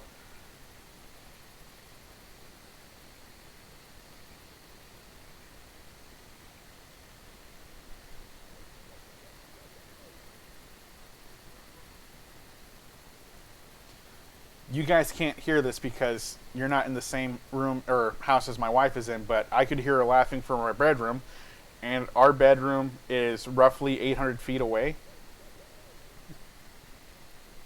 Yeah, it's definitely a lot of damage. Now we just got to see if we can do this with fiery emancipation out on the field. Okay, all right. I'm ready to do some more shenanigans, but that one match took like 50 minutes to do just because of the amount of triggers. I'm ready to break the game if you are. You know what, Kilopalath, we need to do this. Let me work on this deck. And then we'll splash some red in there. Okay. Red.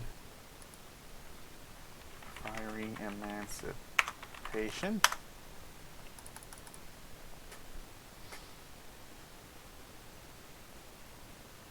Alright. And then lands. Close that. Let's see here.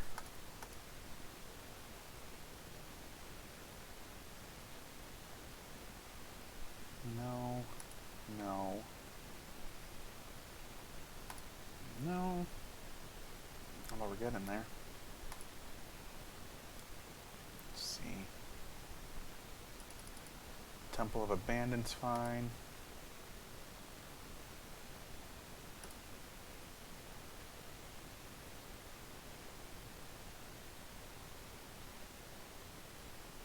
Red and white, put a +1/+1 counter.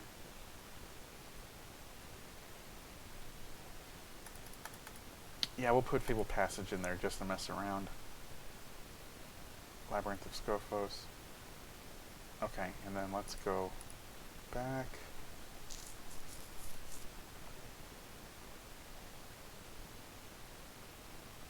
And then we'll do Key Tree of Triumph. Okay? Surprised you didn't have Fabled Passage already in the deck. I don't use Fabled Passage already.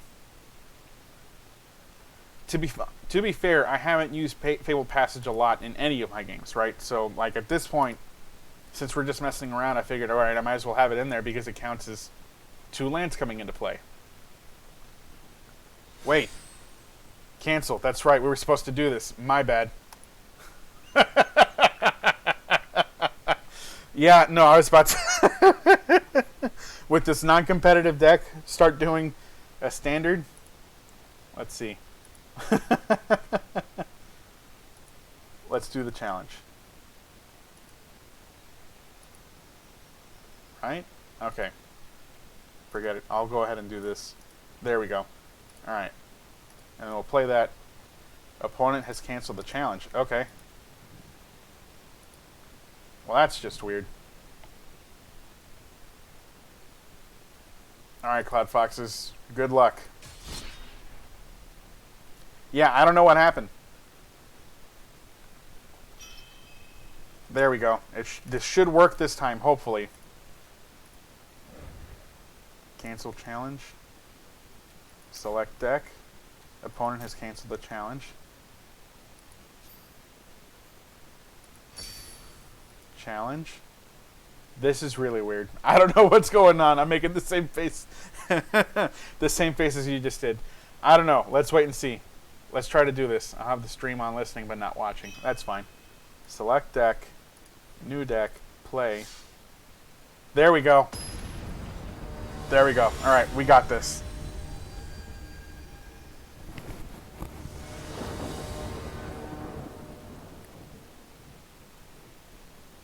Okay. So then let's start with these scry lands. Okay. Let's see if we can kind of... Well, I mean, we still need more lands anyway, so I guess that's fine. Yeah, we'll just do that.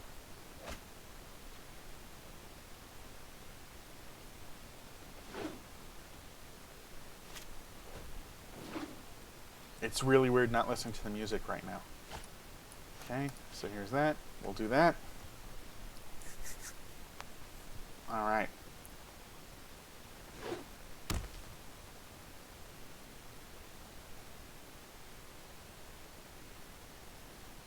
Yep, those are good.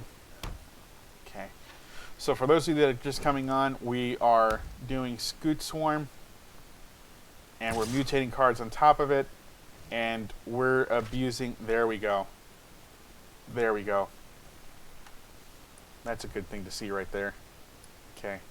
So let's go ahead and start doing this.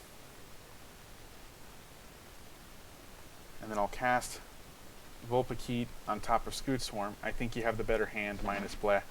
Well, I mean, I'm not here to try to win anyway. We're just trying to see just how ridiculously broken this can get. Let's see. We had red, white, and green. Okay, so we'll do this right here.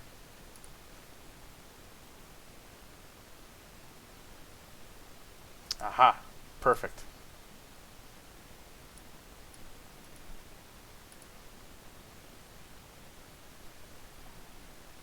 And we'll put that over.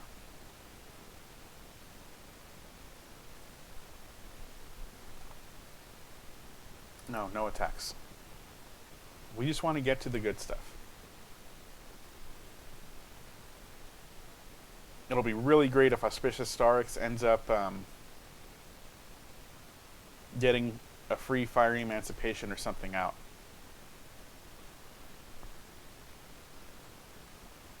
And then I have 2 sources of white too, so I can just cast Cub Warden on top of that.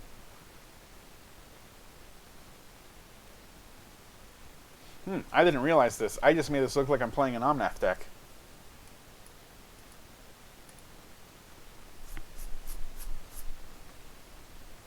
We're going to put that over. Okay. Hi, welcome viewer. I'm doing a test of Scute Swarm where we're trying to see just how busted this can get.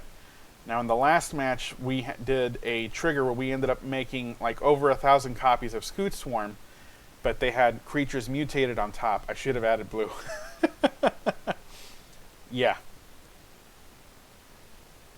All right, then are you going to put a land down and then just put a bunch of counters on everything?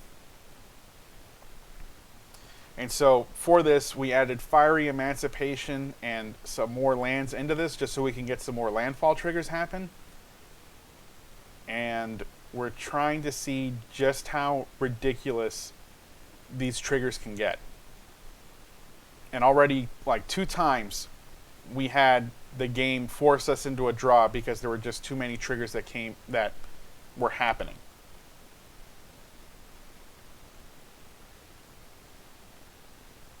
Yeah. Yep. Doesn't that... Yeah, you mutated Migratory Greathorn twice. That's nuts. All right.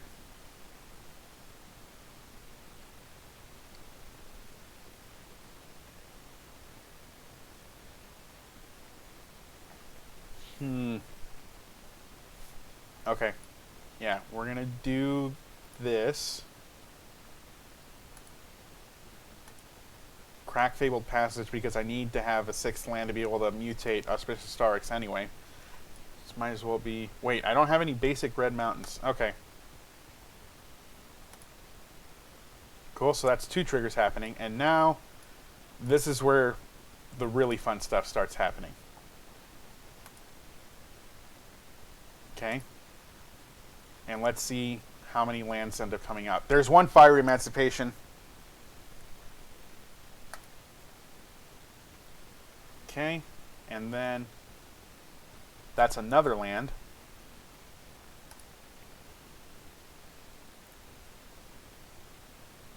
And yeah, I think we'll just continue mutating on top of that and see what happens. Yeah, I didn't get anything in my hand, so bleh. Oh no, Gem Razor. Yeah, I mean, if I end up getting or drawing a Gem Razor, that'll help too. Forgot to add an elemental to my deck to double my landfall triggers. Yeah. Yep. No. No. Why are you going to kill Fire Emancipation? Why would you do this? Because you can't just say no. Alright, well, Fire Emancipation, it was fun while it lasted.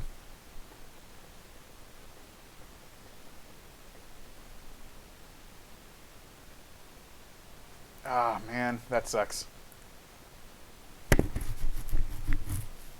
Stop what you're doing. I'm not okay with this. Okay, so now we're going to mutate onto Auspicious Starix, and we're going to see how out of hand this gets. Okay, because it's one thing it gets all these triggers on it. Uh-oh. I think we just had like 3 lands come in. There, you got another one.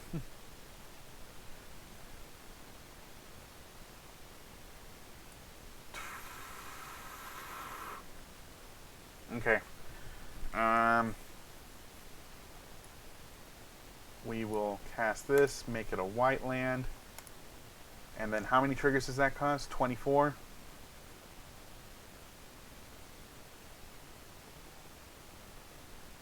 And that's not even that many in comparison to what we were dealing with beforehand. Welcome, viewers. So, in this stream, we have mutated cards on top of Scute Swarm. And so we found out that when you do that, you create copies of Scute Swarm, but also whatever was mutated on top of Scute Swarm.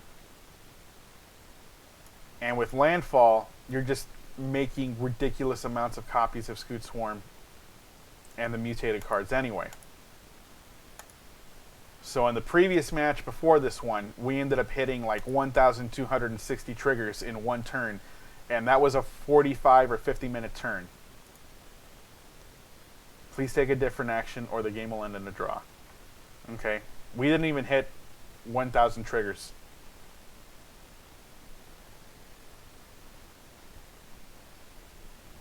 Just keep making those food tokens to keep my Gem Razor for killing your FE. Yeah. And now we added Fiery Emancipation just to see like how much damage we can do with all of this. Because when I attacked with all those creatures, I ended up having like 1,600 creatures attacking, and we ended up dealing over 7,000 damage. Okay. Next. No attacks. Alright.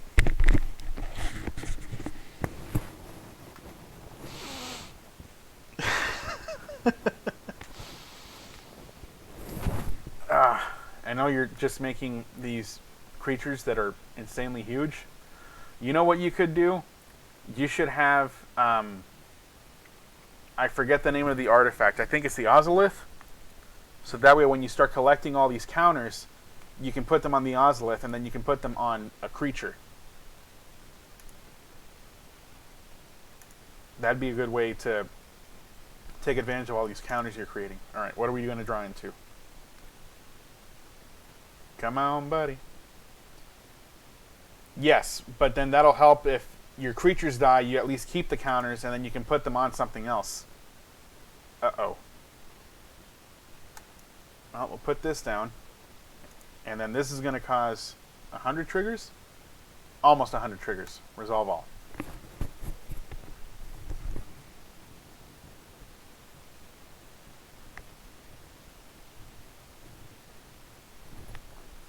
It's more fun when you end up mutating Auspicious Starix and you end up having like 3 or 4 lands all come into play at the same time.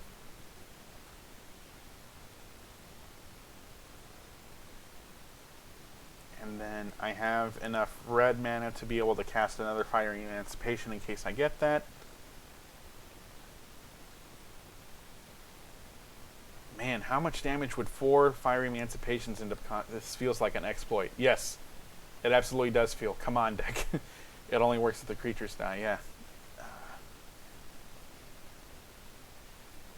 Yeah, that's funny. You're actually getting way too many lands for what you need because you want to put out all these other creatures.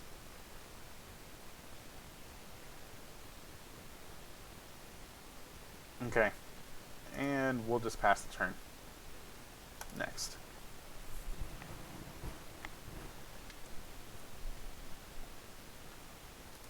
And, nope. We don't want to do that. We don't want to attack. We just want to create a food token.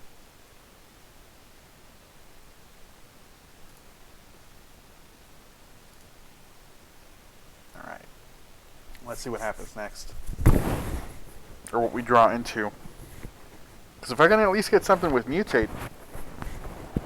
Ah, that's what I should do. I should just add a bunch of red mutate cards to this.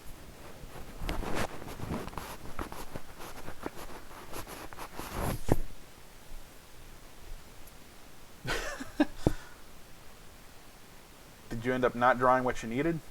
No, you put a land down.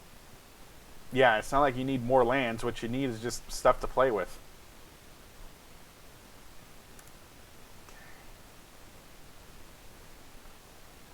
And then create a food token. Alright, pass. Pass. My turn. There we go. Alright.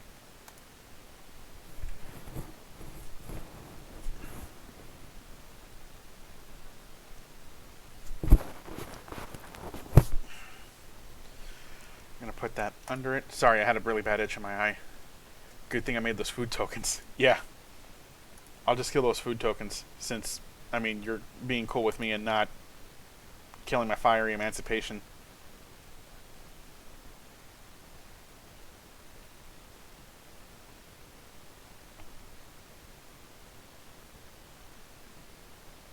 Resolve. Yeah, that's fine. It's no big deal. Let's see what ends up happening. Oh god, we got another Scute Swarm and a land. Did we get 2 Scute Swarms? Oh. And now we're at 196 triggers, and there goes the land. Yeah, well, I mean, that's what we're looking for anyway. I just wish we were able to get another Fire Emancipation out. How many more cards do we have? 46? Okay.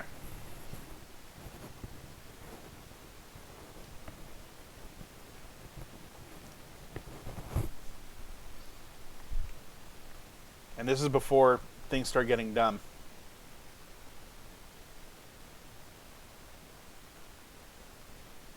I mean, things are already kind of dumb right now, but this is before things get way out of hand levels dumb. Only 196 lightweight triggers. Yeah, right?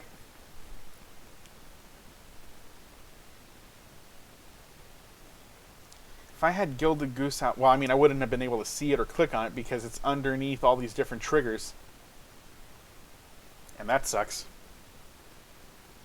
But I think I'm going to be drawing more land. I mean, it wouldn't surprise me, right?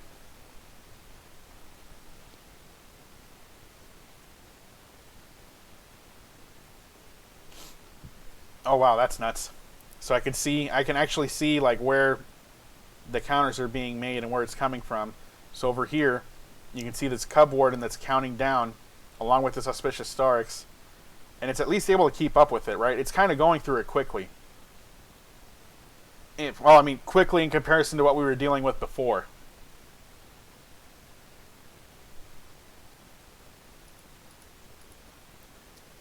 Ah, that's a neat little trick. Yeah, I didn't even realize that was a thing. You're absolutely right. I wish I had known that earlier.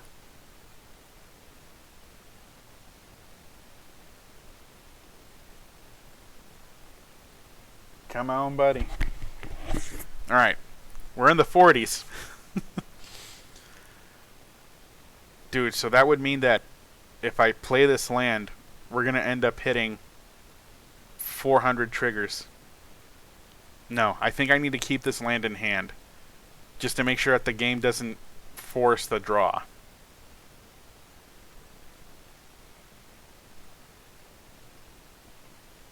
Okay.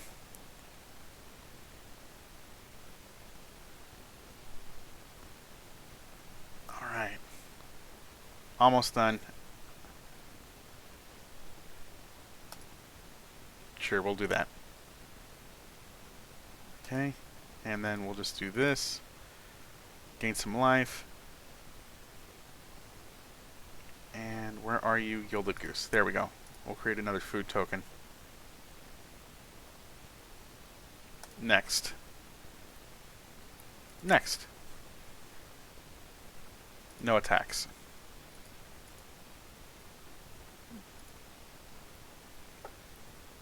So it already triples. The cool thing about Fire Emancipation is when you have two of them out, it doesn't just do like an additional 3 multiplier. It's 3 times 3, so now it's exponential. And I've had it happen where I have 3 Fire Emancipations out, and so I swung once with Uro, and they couldn't block Uro,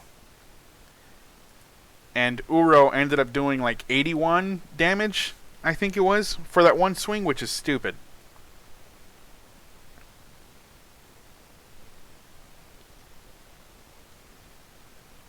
Didn't you just cast Mutate on top of Gem Razor?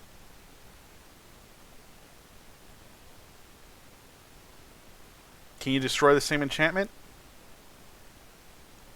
And not kill Fiery Emancipation? Yeah, I think you're choosing the same thing. Okay.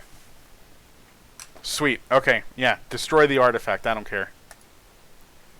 Because it's not like that life gain is going to be that important to me.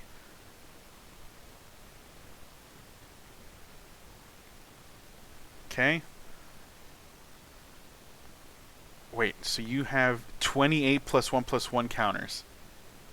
So yeah, if you had the Ozolith, you can make like one beastly creature. Especially if it has double strike and trample.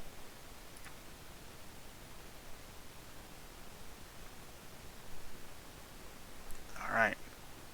So what are we going to draw next? Pass. Pass.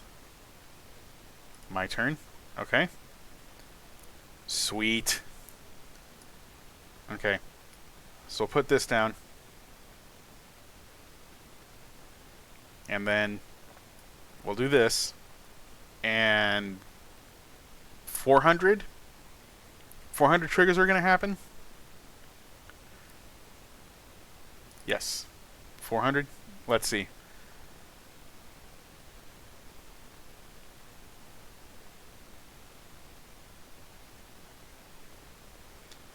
Huh, it starts slowing down severely when it's in like the 250 range. 388, okay?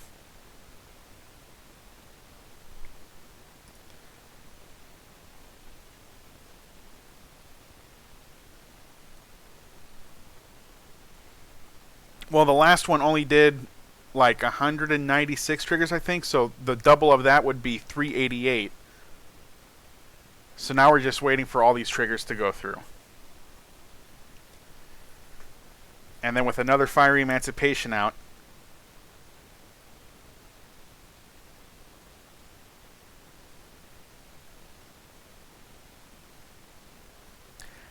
you know what? I think I solved the problem. I think it's how many times you make one particular trigger happen. So if you do multiple landfalls in one turn, the game, and there's so many triggers happening because of it, the game will come in and go, what you're doing is abusive, and end the game. Be afraid if I get a Starks and hit a Shy. Yeah, that's not a joke, man. I legit am scared if you get an Auspicious Starks, and if you do, I need to make a food token. I need to make that food token as soon as these triggers are done. Alright, I'm going to take a short break. I'm going to be back in a minute, guys.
Alright, guys, I'm back.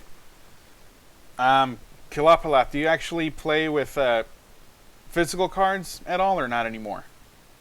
Because I have this card that I've had with me since I actually lived in Puerto Rico. And it's a pretty awesome card. Let's see if we can do this. Let's get closer. There's too much glare. Okay, never mind. Hold on. Let me do this. Get together about once a month and play. Okay? So actually, I play Commander a lot. And this is the card that I made a Commander deck with.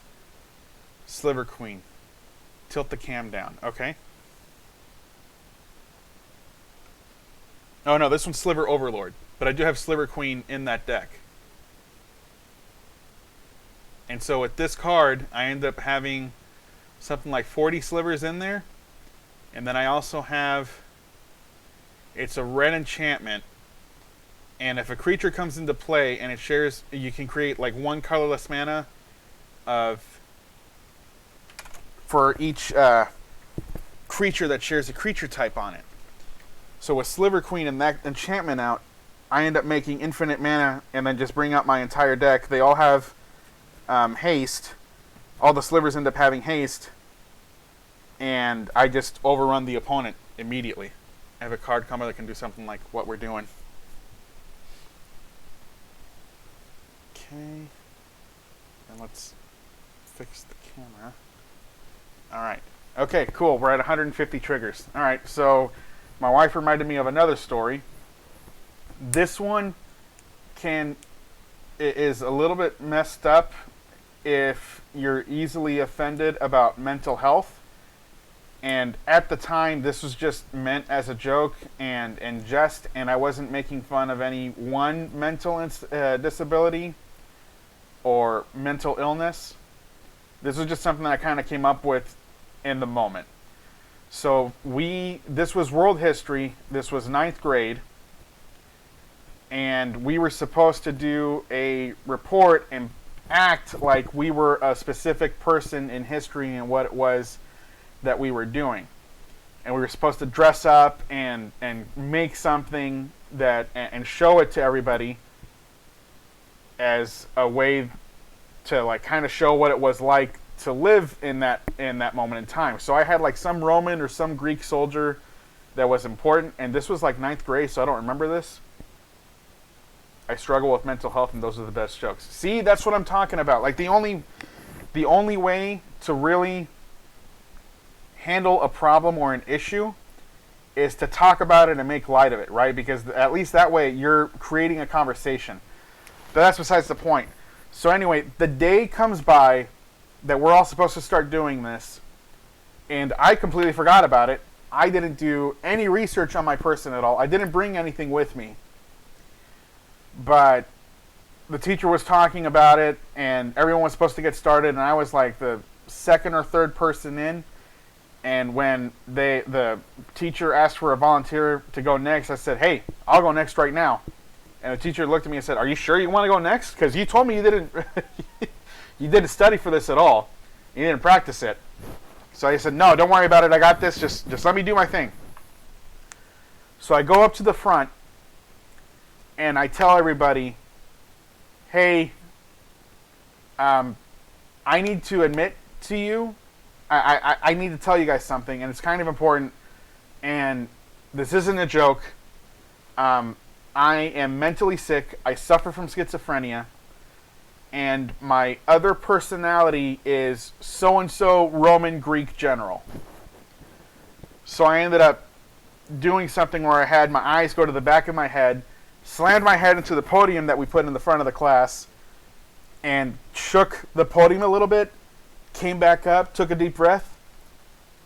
Where am I? And I just started talking to everybody and just going, this is weird, what's going on? Someone's cell phone rang off in the middle of class, and I said, what is that? So I started getting into the character a lot and started just talking about what it was that I did a little bit. I had the entire class losing their shit and laughing at what I was doing. And I think I went on there for 10 minutes. And the teacher had to step in and say at some point, you're above your time limit. You're good. I need you to sit down. So when everyone had their turn and oh yeah, I got to do this now. When everybody had their turn and she was giving out grades, she looked at me and said, "Bro, what the fuck?" Yeah. Yep. She looked at me and said, "I know that you studied everything that you needed to for your character with like in the 5 minutes before you came up to the front of the class. Make a food token. You got a point." No. No attacks. Food token. I know you studied your character 5 minutes before you went up to the front of the class and said everything, and I'm going to give you 88% of your grade because you didn't have anything made for your character, but you hit all the points that you needed to, and then you just added a lot of fluff, like an insane amount of fluff to your presentation. Don't do something like that again, or I will fail you, but I will give you 88% because you made me laugh.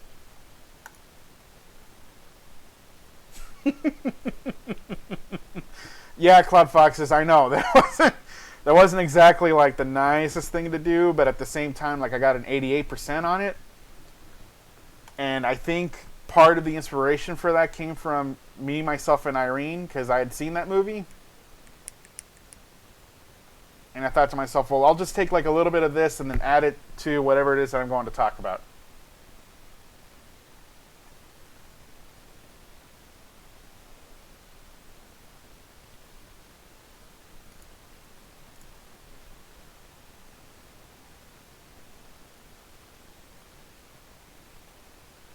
Solve all.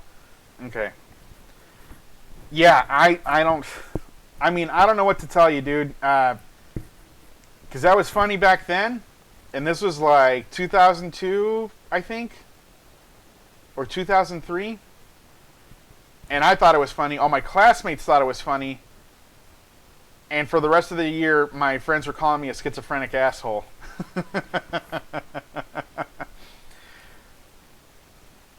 But if you were to try to do something like that today in stand-up or in any format, people would immediately shut that down and tell you that you're wrong for doing something like that.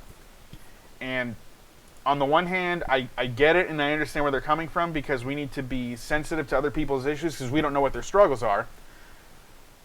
But on the other hand, it's not like I'm making fun of people with mental disabilities. I just happen to create something out of a specific moment. Pass. Let's see what we draw into. Pass. Make it something good. Make it something with mutate. My turn. Okay, come on. Well, it's another land. I have 576 copies of Cub Warden. Okay.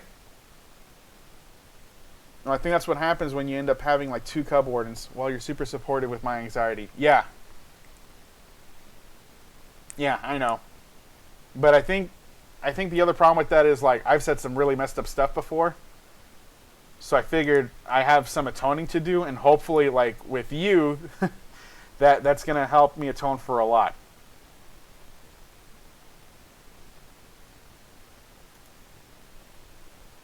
Come on. Oh, it's still counting the triggers. Okay. Where are we at now? Because we hit 388 this time, so 300... 766? 866? 876? I think we're going to hit 876 triggers. And now it's beginning to slow down quite a bit.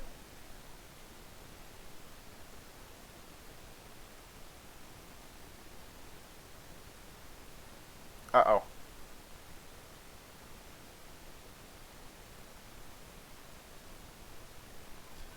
I have anxiety and depression, so I can understand dated a woman with multiple personality disorder. So, yeah, I'm sorry. Like I said, I didn't do that to make fun of anybody. or to be insensitive. And at the time, the awareness for it was not the same as what it is today. So I want to make sure, like, I'm very sorry if you feel like I insulted you or if I offended you, but that's not what I was trying to go for.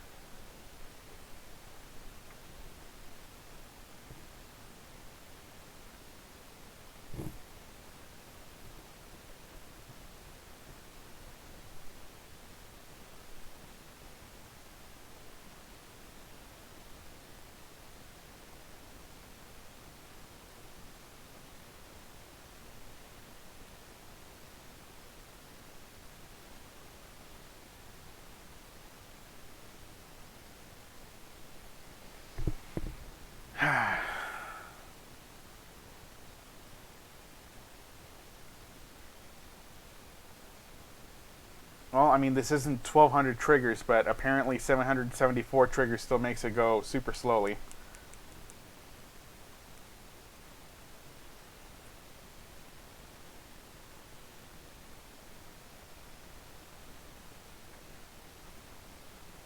So what's another good story? Because we're probably going to be here for like 15 minutes waiting for this one. Talk about movies. Okay. Movies. Movies.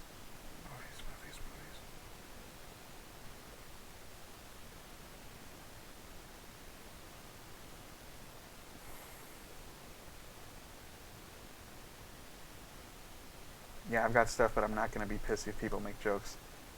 Yeah, I know, but I mean, just announced they are delaying the next expansion.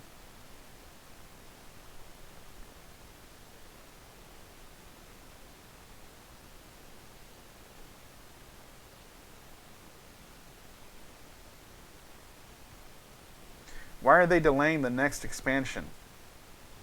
If anything, people, that doesn't make any sense. People are going to be playing video games a lot more now than I think they ever have been. And it's because of this quarantine and people not being able to leave their house as much as they were able to. So is it because the product's unfinished, or there's a really big glitch, or because they didn't have enough employees working on it that they're not going to be able to release it on time? I mean, I don't know. I don't think that's good timing for that. Or they're trying it to not coincide with Call of Duty, because you know that's going to release. I live in Florida, and they are opening Florida up, sort of. Yeah, I mean, they're doing the same thing in Texas, but people, especially in San Antonio, a lot of people aren't willing to leave the house that much. Like, they'll get out of their house and go do stuff, but as soon as they're done doing whatever they need to be doing, like going to the grocery store, or going to the doctor, or going to work, or going to school, they come right back. And then on top of that, the schools are at like 20% capacity. And I don't know how they're going to be able to get people back up to 100% capacity, because you're going to end up spreading the disease that way. How long is the cord for this? Alright. That's decently long. Alright, so we're going to talk about movies for a little bit, so I'll just raise the camera up to here. That is a wall of Blu-rays and DVDs that I've collected over the years, and I think I have something like 300 movies on that wall, and video games as well. And that's not even everything that I have.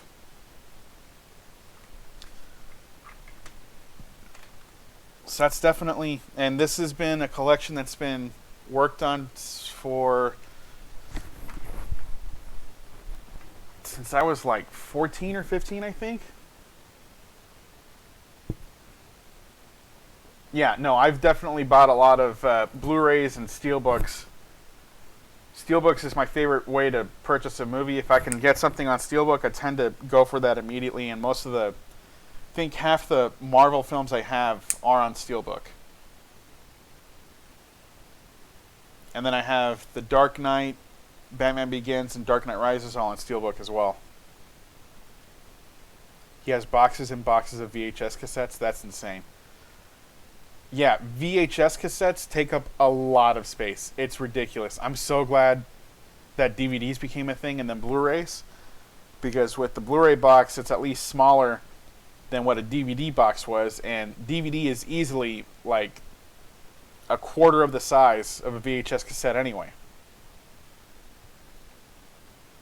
But that's also because they were operating under. I mean, the way a VHS cassette works is it has like the film reel inside of the film, or inside of the VHS cassette, and the VCR just puts the film reel up on your TV. He's also a hoarder, barely able to keeping the living room clean where he lives. Sorry to hear that, man.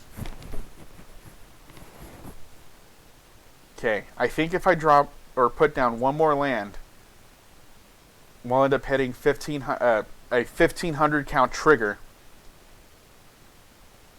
and we won't be abusing the game so bad to where the game has to say, if you don't do something else, we'll end the game in a draw. But also, I'd like to get another Fiery Emancipation out just to see how much damage that's going to do with all these creatures. Especially because some of these creatures have trample. So even if you block it, it's not going to do you any good. Ah. And I think all of them have... Yeah, almost all of them have lifelink too. So I'm going to be gaining a ridiculous amount of life as well. Let's see. Where are we at right now?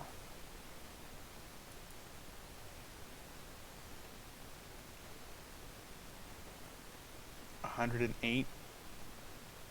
And then we still have 150 Auspicious Starks tokens that need to be made. Oh man. That's right, I forgot. There was over 500 tokens of this Cub Warden, so I think the computer's just going to make all that go through first. My deck decided to give me all land.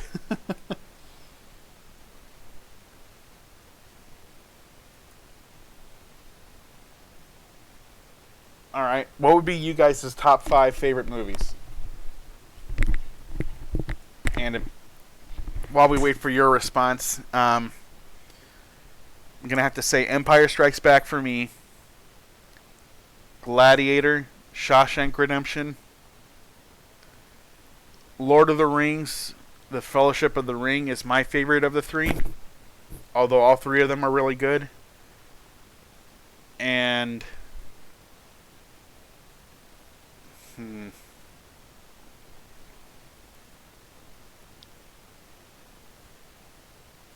either Moneyball or Captain America, The Winter Soldier. The Winter Soldier, I think, is the best film that Marvel has made so far. And Infinity War is really, really good. I liked Infinity War a lot more than Endgame, though. Although Endgame definitely had some really great highs. Spaceballs, Star Wars, most Mel Brooks movies, some of the Marvel movies. Can't think of anything else.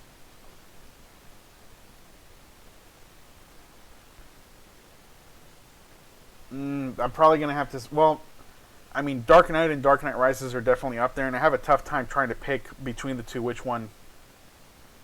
Can we all agree X-Men Last Stand sucked?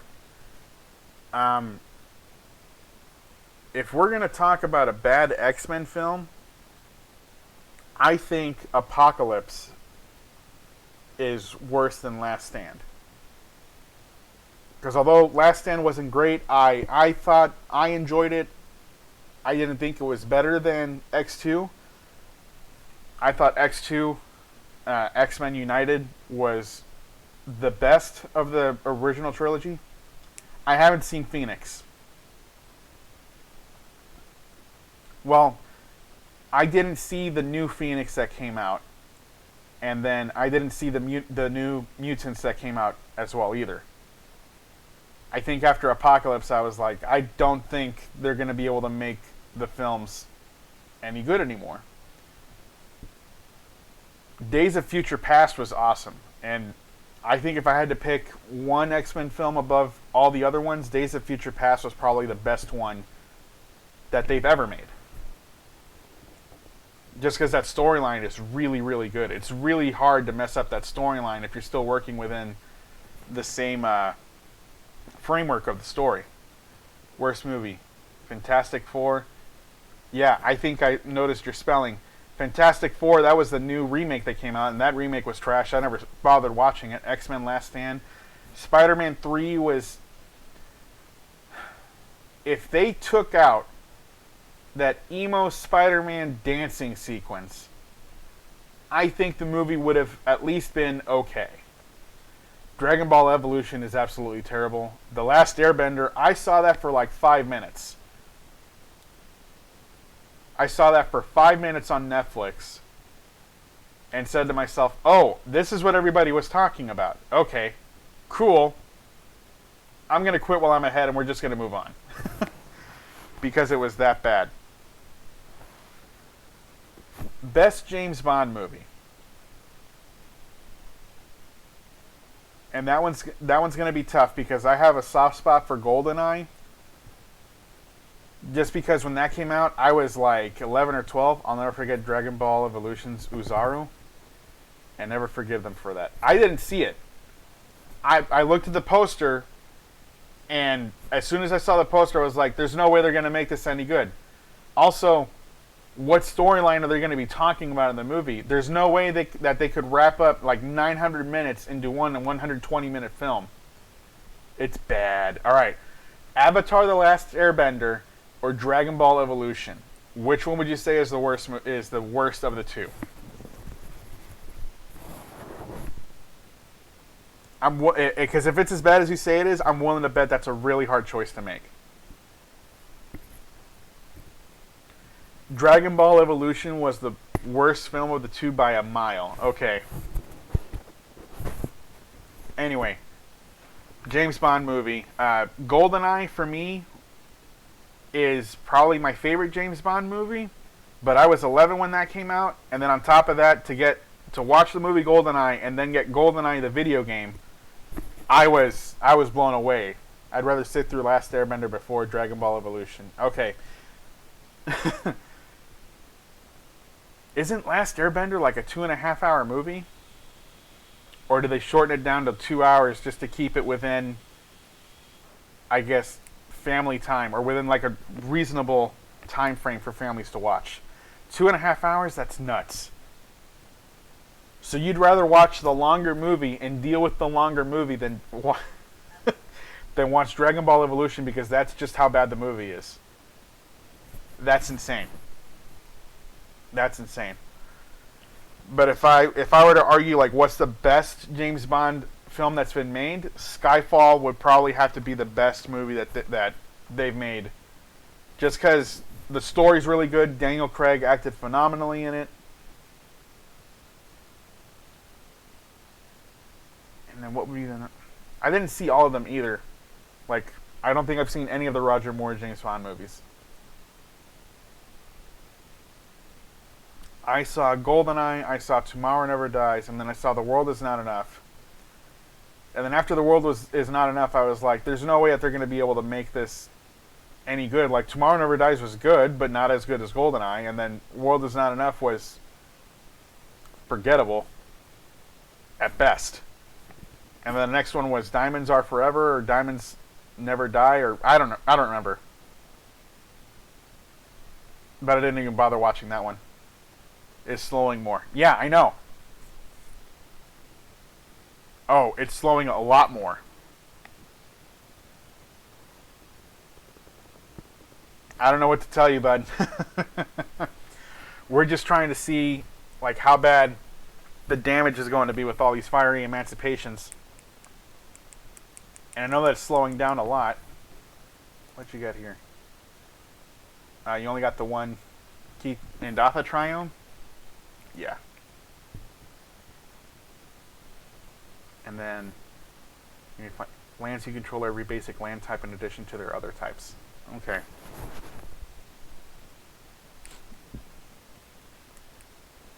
We really need to get that creature on here that makes them all count as lands, as long as they're non-tokens. They should have taken that part off.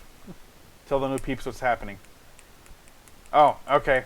Yeah, that's a good point. I got like 3 more people watching this now. So, we are playing a Scute Swarm deck, and we are mutating creatures onto Scute Swarm, so that way when a land comes in, we're taking, we're making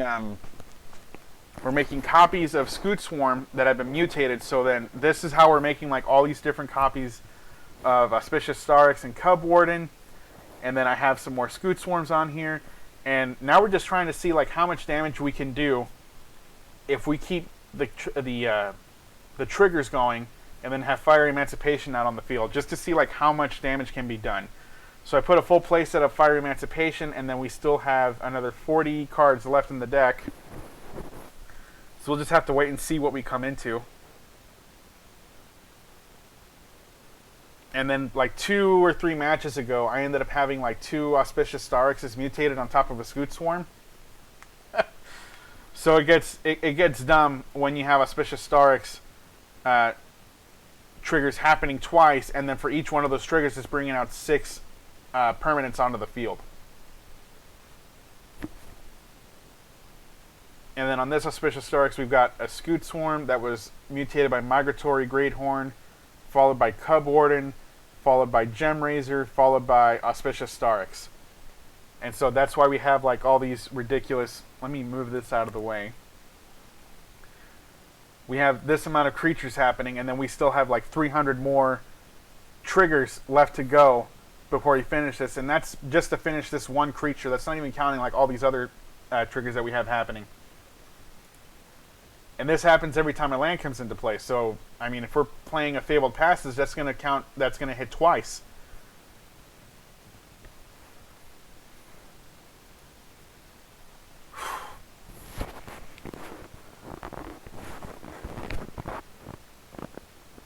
All right.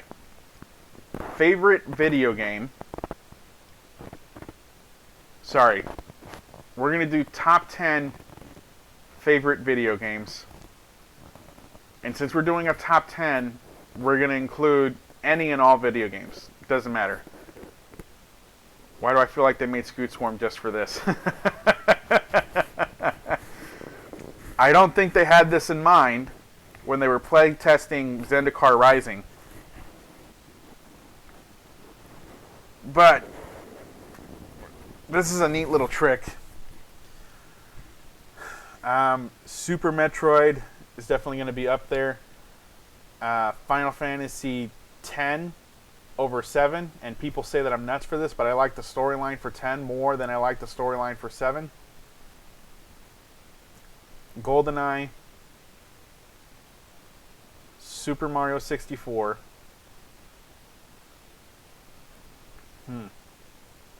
The first Devil May Cry that came out on PS2.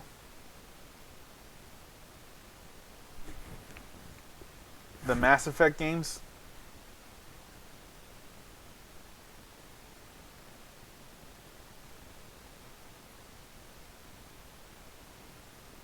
I like the gameplay for Mass Effect 3 the most out of the games.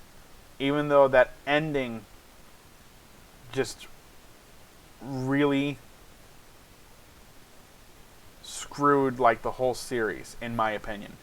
It was super underwhelming for riding such a ridiculous high from the beginning all the way to the end of the game. What's another? Oh, Arkham Knight, I think, is the best Batman game out of the 3 that came out. I like that one the most.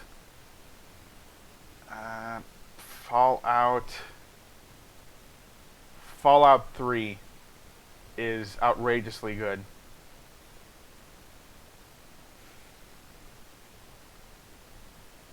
We're going to say that that's like Fallout 3 is number 8.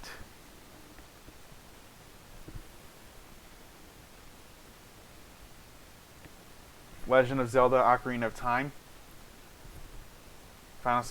Wow, alright. A lot of Final Fantasy. Alright, Final Fantasy 14, 1, 6, 7, 10. Which Legend of Zelda? MechWarrior 2 Mercenaries and Stellaris. I've never heard of Stellaris. Ocarina of Time. and then probably Super Smash Bros. Brawl, because that was the last one that I played. I have a Switch, but I haven't bought Ultimate yet. And I really want to play Ultimate, but I also would be the only person playing it in this household. Because we only have one controller, I think. Yeah, for the Switch. I would have to buy the GameCube adapter port thing for it.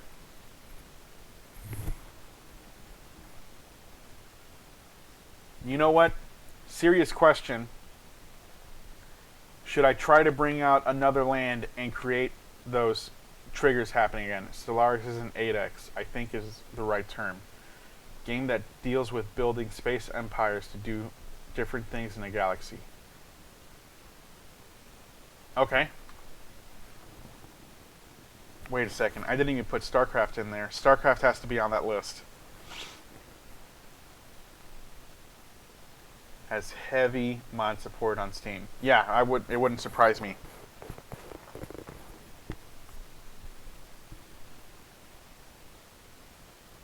Yeah, dude, you're right. The triggers are going a lot slower now than they were before.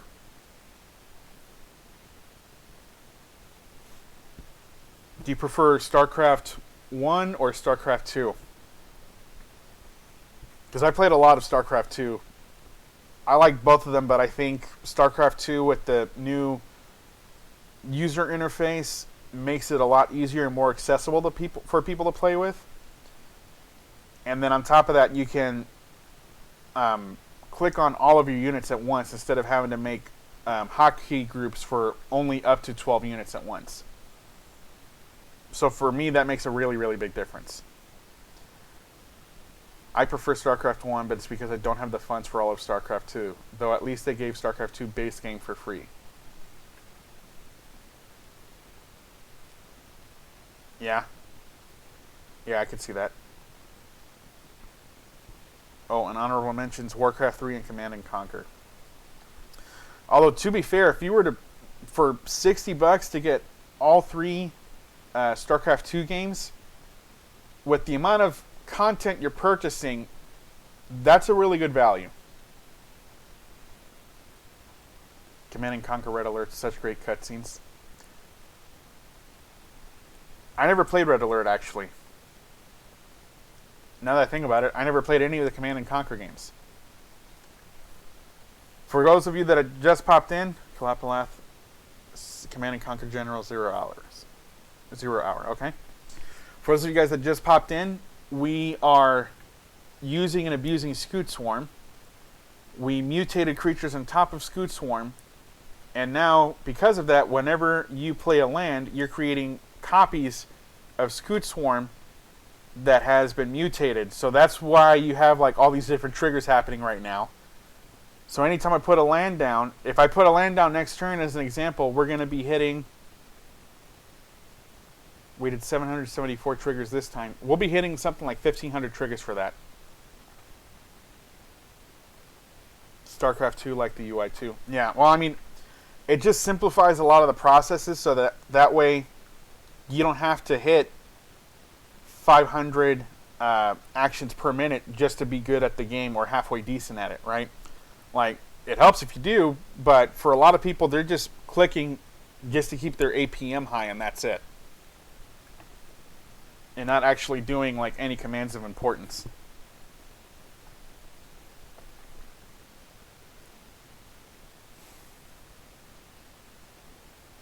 What is the best Halo game and why?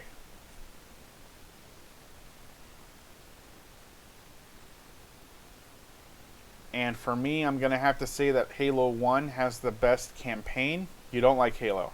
Okay. I like the campaign mode for Halo 1. I've never played the multiplayer all that much, except for Halo 3 when it first came out. At Kilopalaf, you're wrong. You know, Halo's not for everybody, and that's fine. To be fair, there are plenty of people that don't like playing shooting games all that much. They prefer action games or action adventure, racing games, strategy games. So maybe Kilopalaf doesn't like shooters all that much at all. Or maybe he just prefers Call of Duty because it's a much faster paced game. Shooting games I'm not great at. Yeah. I mean, that's fair. But I do like Halo quite a bit because the campaigns and the story I thought are just crazy engrossing. Reach, best story and most customization. Okay, I could see that. Halo 2 Anniversary on PC though is insanely great. I really like the graphics, and then on top of that, being able to play with all the different skulls on. Breath of the Wild stresses me out. Yeah, it really does. Chris has had to ask me for help on Breath of the Wild a lot. Forge and multiplayer were great too, and I was just teasing.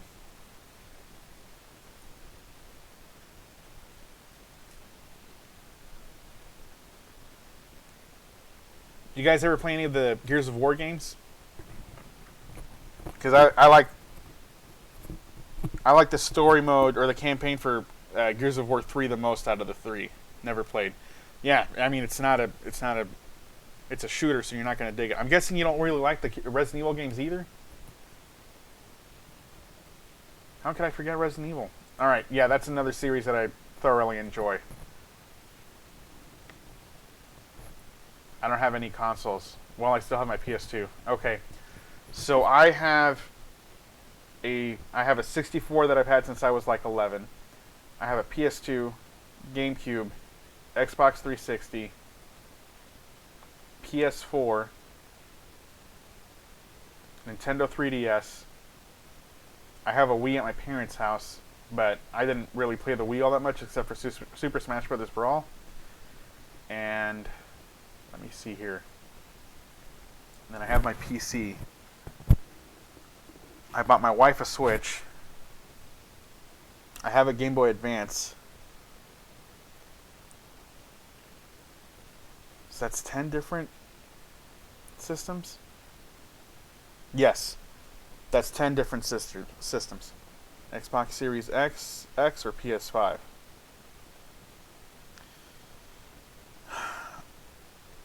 So let me tell you a little bit about my thought process when it comes to making a decision to what system I'm going to buy. When I got my PS2, I was 13 or 14. No, I was 14. My neighbor had a PS2. I played Devil May Cry, and I was like, that's it. That's the reason that I'm going to go for PS2, because I want to play this game a lot. So I ended up getting a PS2. When the Xbox 360, PS3, and the Wii were coming out, I wanted an Xbox 360 because the PS3 at the time was $500 and $600, and there wasn't much going on with the system. That I was like, even though it's expensive, I want to purchase this system instead. I played Halo on PC. I asked a friend to borrow Halo 2, and this was 2007. Halo 3 was about to come out like a month or 2 months after I finished Halo 2, and I was like, that's it, sold. I'm going to purchase an Xbox 360 because I really, really dig Halo, and I want to play Halo 3 as soon as it comes out. So I pre-ordered Halo 3, paid it off the same day, and then when the game came out, I purchased an Xbox 360 the same day. So that's why I got a 360 instead. And then a couple months after that, I ended up getting Mass Effect, and that was a totally different reason than going for Halo. But at the time, the PS3 didn't get Mass Effect 2 or the first Mass Effect game, and that was great.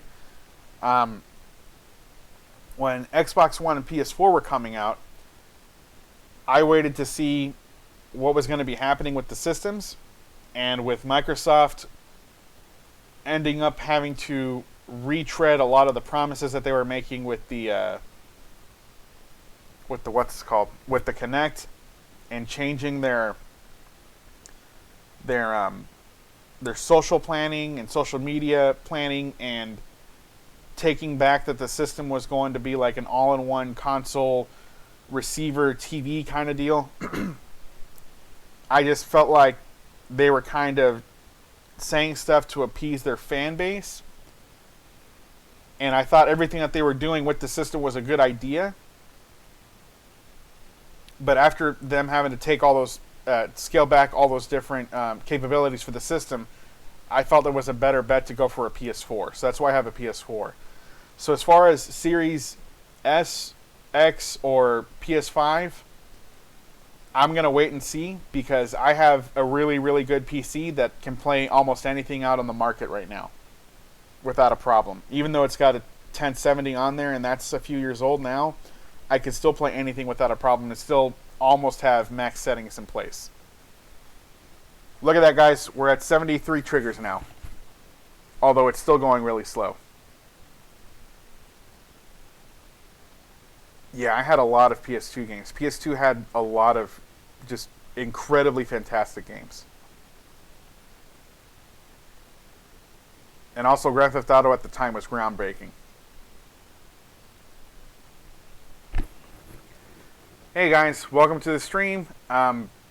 We are abusing the Scute Swarm landfall trigger.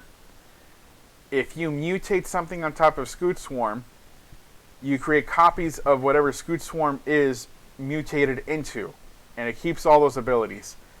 And then on top of that, we're going to use Fiery Emancipation, and we're going to see how much damage we can do.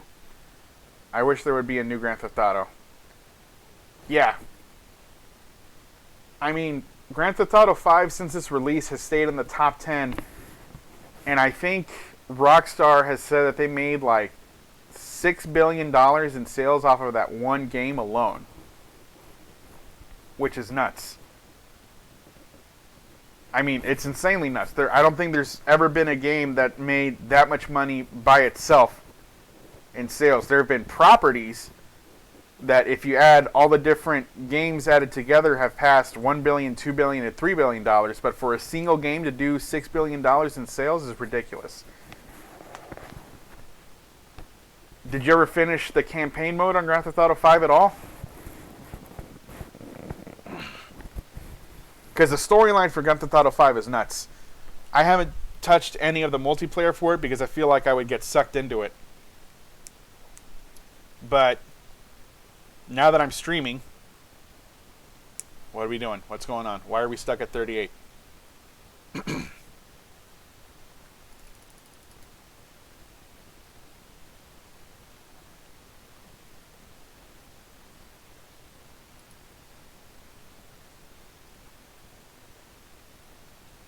Oh no. What's going on?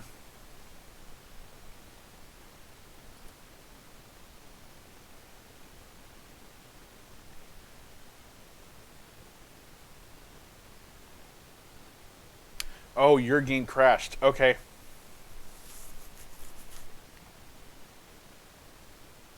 Waiting to reopen it. I don't think we can both leave the game at the same time, right?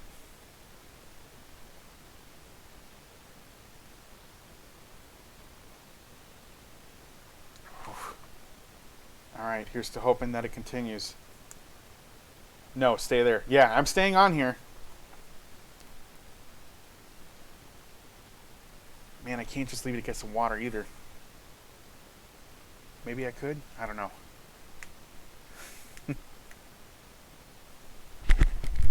What? You got me. Okay. You mean you're going to get me some water? No, I'll yell at people all I want. What do you mean you can yell at me, but I can't yell at people? Because you have a mic. Yeah, but I have the mic pointed away from my face. I know it's kind of... I'm still loud, but... Don't tell me I can't yell at people, Chris. Mosley, I can't yell at you. No. You'll just get mad at me and then you'll kill me. How'd your matches end up going, bud? Sweet.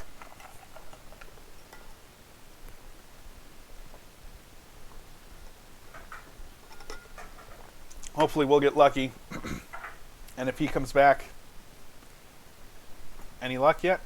Don't yell at her. No,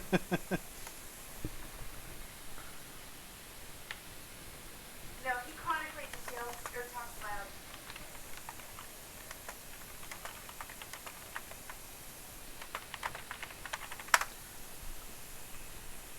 Yeah, she was laughing the whole time, I promise. You can, when she gets back to the chat, she'll let you know.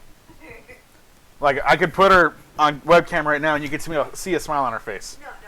No. Don't do that? No. Chris, I'll do it. No. Chris, don't tell me I can't do that, Chris. Sorry, guys. My wife is really shy. Any luck getting back on the game, Kilopalath?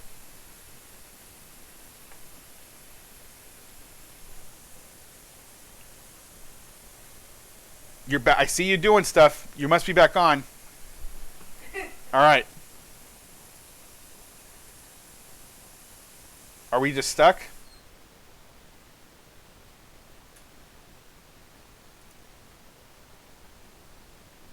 I mean, I know I can... Yeah, come on. Anytime game. You're letting me do stuff now.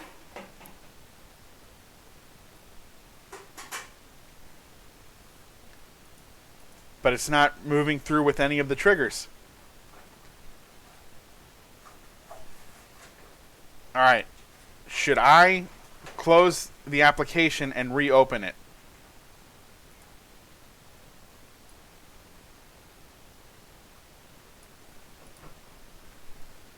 I feel like I need to close the application and reopen it. It might be trying to load everything. Just wait. There we go. Whew. Oh, man. Thank you. Oh. Oh, guys. There's a computer lord after all. Oh, thank you. Okay. For those of you that have just joined, nope, everybody left. I'm just going to continue moving on at this point. Whew. Okay. I almost don't want to play another land. Chris, yes, that's the only way that we can hit 1,500 triggers. What did we do last time? Hit a lot of triggers and waited like 45 minutes for all those triggers to go through. I think we're at 45 minutes for all these triggers in this one turn to go through as well. What's the goal? We want to see how much damage we can do with Fire Emancipation. That's what the goal is. I mean, I also know it's a 7:15. I think something was trying to install or download on the background and it left me up. And lol auto mod. I'm gonna allow that because it's not like you're being disrespectful. Auto mod. You know what I still haven't done with Grand Theft Auto 5 was download the mod for the PC to where you can start driving around. Choose a color. We're just going to choose red. Come on. Choose red. There we go. Next. Do the mod to where you can start driving around with like a 16-wheeler, but have like a ramp in front of it, so that way like all these cars just end up like flying around all over the place. End of combat. End the turn. There we go. Alright, now let's see what you get. Oh, man. See, it moves decently fast on your turn. But you also don't have... Oh, man, I have a lot of creatures. I have 1,152 of those Cub Wardens. That's insane. So if I end up doing a trigger, it's going to end up triggering.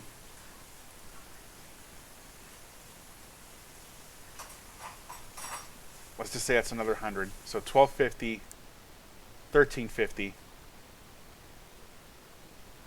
1,450, 1,550, plus all these Scute swarms. Really, Deck? Another land? I mean, yeah, but it's Fabled Passage.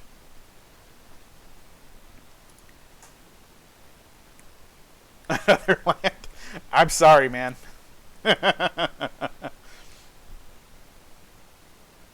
But hey, if I end up getting Fabled Passage and crack it twice, I have 2 basic lands left in the deck.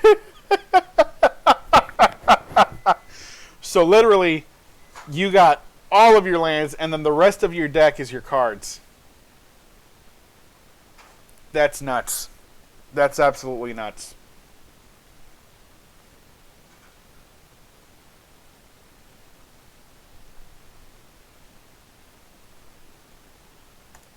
Yeah, I think I have like almost 1,600 creatures out on the field. Huh. Okay. Let's see what we end up drawing into. Pass. Pass. My turn. What do we draw? I can hear my computer humming in the background. That's how hard it's working. And we drew another land. Okay. I'm going to leave it up to you. Do I play this other land or do I just attack with everything? Because we could be in this for the long haul. Land or a...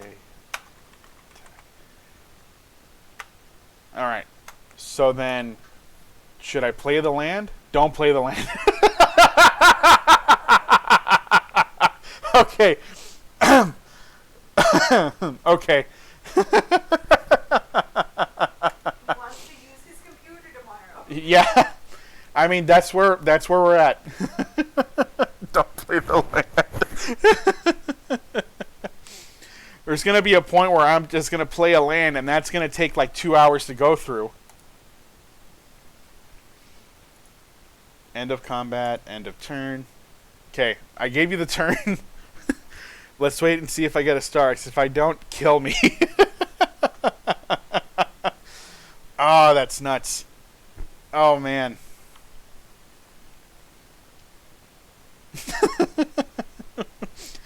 What did you get? It's not auspicious stars, I'm guessing.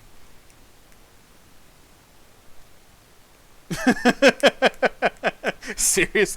It's a land, isn't it? It's the other basic land that's left in the deck. Yes!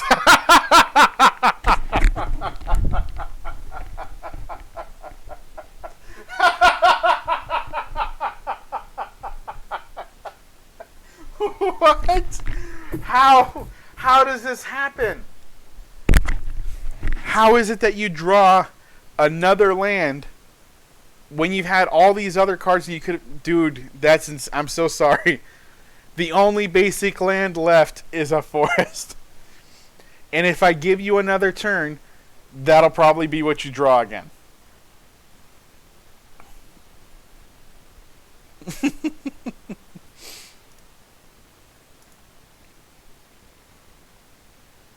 Alright, well, if you're going to create a food token, I'll create a food token.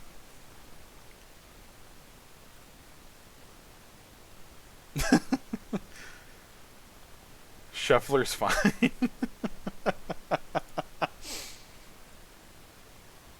Dude, I'm sorry. That's just nuts. Pass. Pass to attackers. Pass to end of combat. My turn. Okay. So what are we going to get? Hopefully. Okay. I could mutate again. Or I could just attack with everything. I kind of want to mutate with everything again.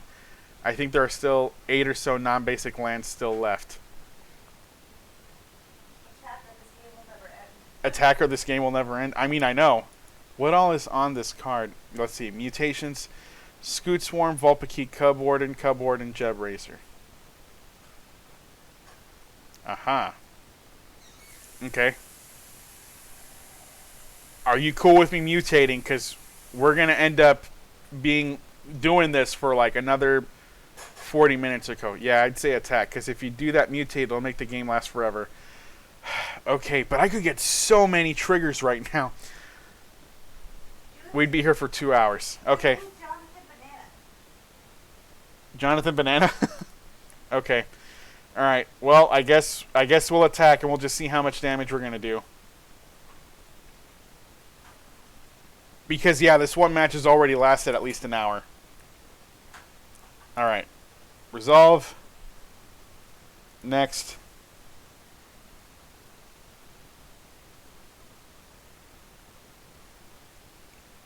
Oh, it's taking me so long just to get to the next part of the turn. Okay, well, I mean, I guess I'm going to do that too. Also, I think it's going to be interesting to see like how much life I'm going to end up gaining right now. We'd be here for 2 hours for sure. Not that all this life gain is going to do you any good. Okay. So 6 times 9. That's going to be 64 damage that each one of these auspicious star X's are going to be swinging for. Okay. Well, at least this basic math the computer's going to be able to do without slowing down.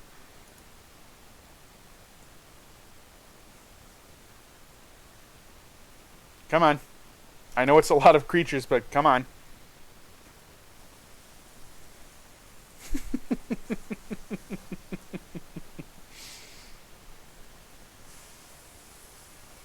Actually, we have the same amount of creatures that we're attacking with last time. Because last time we had 1,668 creatures attacking. So let's see how many creatures are going to be attacking with this time. 1,563. So it's only like 100 off, roughly. And they're all swinging for times 9 damage. Okay, let's see how this goes.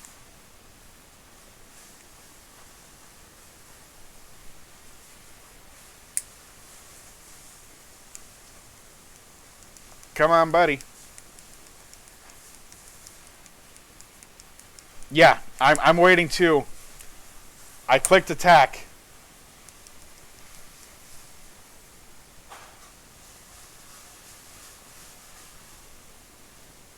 I think the computer's just still trying to like calculate all of this. Did you click on no blocks?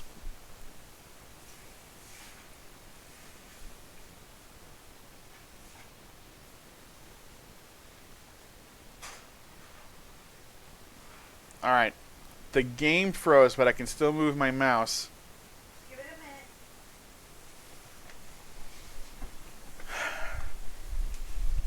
I think it's trying to do like all the internal calculations for the amount of damage it's going to be going through. Alright. I'm glad that I didn't play the land. Because if this is happening before we created all those tokens, I can only imagine like how much more it would start slowing down at that point. Tilt up your camera if you're not going to sit in front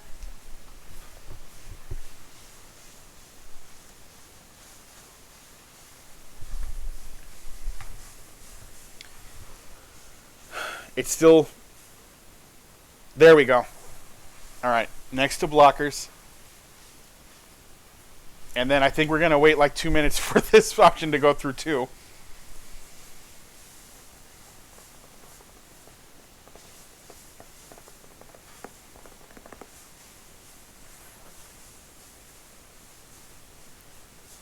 Anytime now, buddy.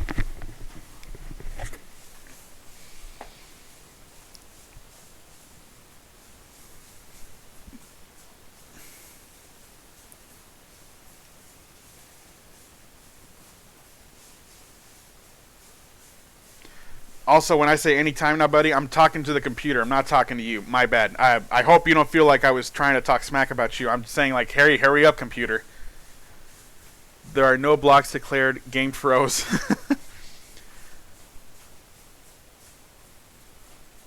Yeah, I mean, I know at this point we're going to just end up having to wait no matter what.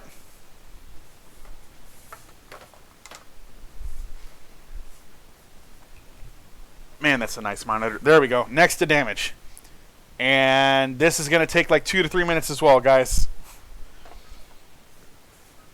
But we all did this for science. Stop laughing over there. Also, what you got cooking? Zucchini noodles. Zucchini noodles? All right, so we're doing zucchini spaghetti? Yes. Sweet.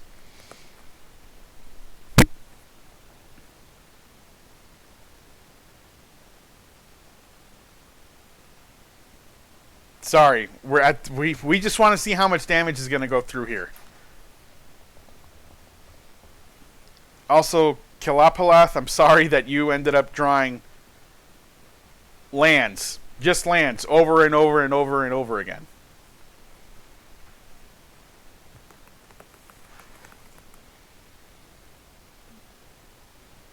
There we go. Alright, so that's the first attack is the 0-2.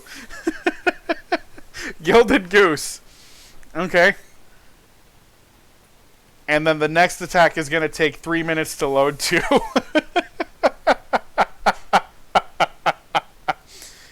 Yeah, Chris, I think I need to order that higher processor. Get to 300, we'll talk. 300 followers? Yeah. Okay. Well, I mean, at that point, I might need to buy a new PC just to handle the streaming aspect of the game With a better processor. with a better processor.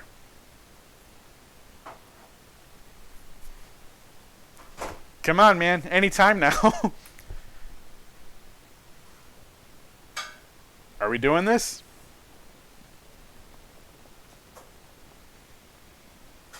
I wonder if it's possible to have two CPUs on one computer. Because then in this case, I wouldn't need to just buy another computer. I could just have two CPUs working in tandem. Come on, game. Yeah, I know. Lol, the game froze with the goose with the mega hit. Yeah, for sure. Anytime now, rest of you guys.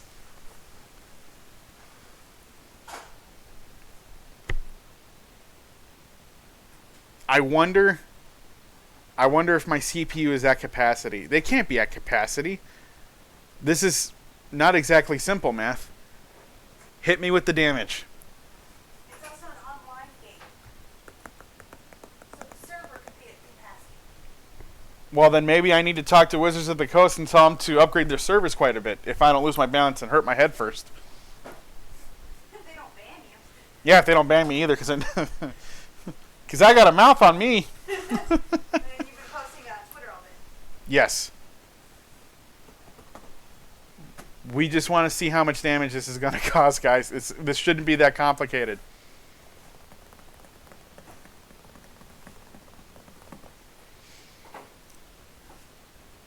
Come on. I see you thinking there in the background, game. So for those of you that are just coming on, we have 2 copies of Fiery Emancipation out on the field. We have Scute Swarm, and then we mutated on top of Scute Swarm. So now anytime Scute Swarm is making copies of itself, it's making copies of the mutated creature. That's for the entire stream. And that's been the entire stream. And this is match number 3. This match has been going on now for like an hour and 20 minutes. Because it takes a long time for 800 copies to be made. Finally headed home for my errands. Yeah, and now we're finally about to finish up this damn game. And we've been waiting, I think, for about 7 minutes or so for the computer to calculate all the damage. Neither one of us are quitting.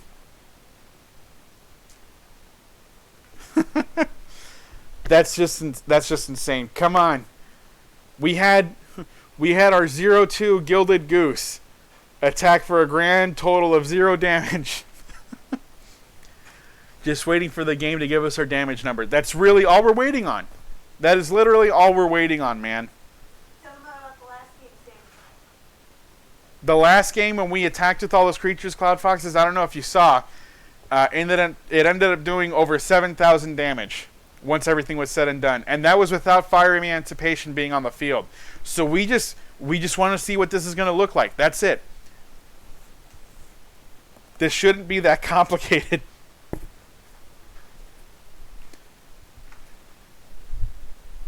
No, you know what? I know how we're going to do this. That is how many? That is 7, specifically 7. All right, and then this is right over here, 184, 192. You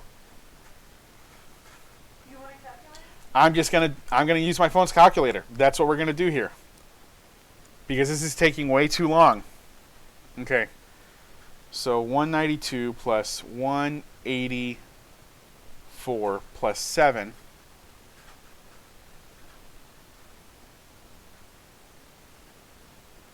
Okay.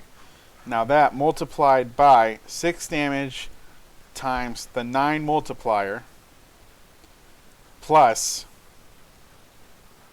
11. Oh, that's why this is going to take a while. Okay. This number is huge. Okay. Type it in the chat. plus, I will laugh if it gets a damage right before you finish. Will it pass 7k? Oh, very easily it will pass 7k without a problem. 1152, and then set up the parentheses. 3 times 9 plus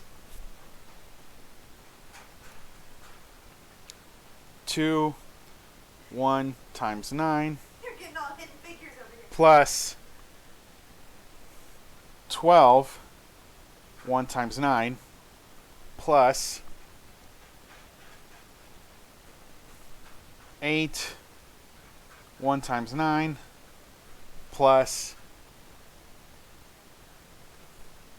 2, 3 times 9 plus 2 times 9. This is going to deal over 52,000 damage.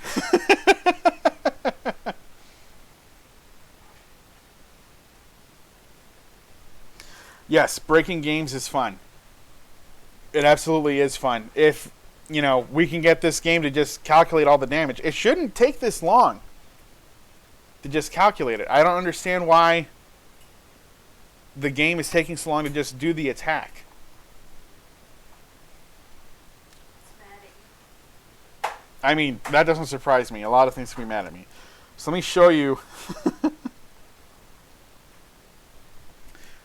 Let me put the webcam down, and then let me get this close up.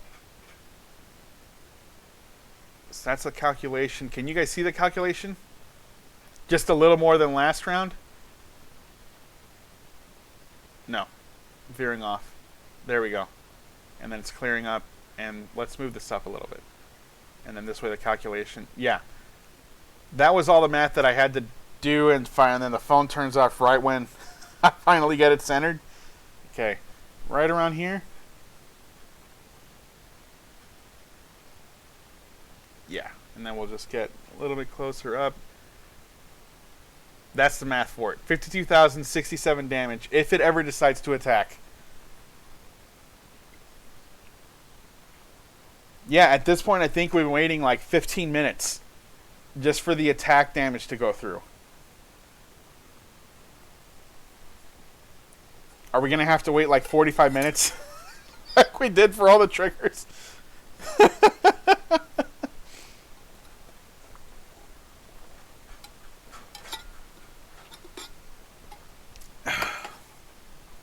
Oh, I'm sorry. Minor mistake. I didn't include the 1111. So that's going to deal 99 damage, and then the grand total is going to be 52,166 damage. Oh, yes. You're right. Because it's not that it has to calculate just the amount of damage being done. It also has to calculate the amount of life we're going to be gaining.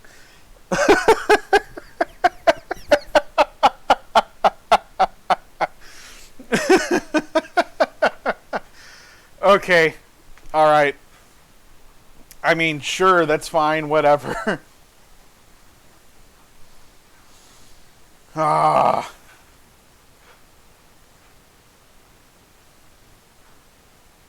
I mean, it could just do it one by one and calculate it process by process, which is fine, instead of having to try to do an entire chunk of creatures all at once. Because I feel like that might be the problem. It has to be able to display the damage.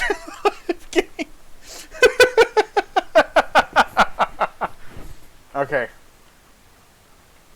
I could concede, but we've already put in the work. I could quit the match and we could all move on with our lives. What'd they say?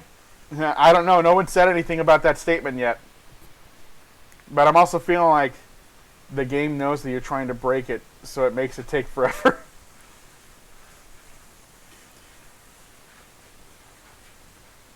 I mean, it's not like I'm trying to have triggers of Brazen Borrower happen as I'm bringing something else onto the field to affect those kind of triggers, and then countering multiple spells at once, and then creating copies of those counter spells.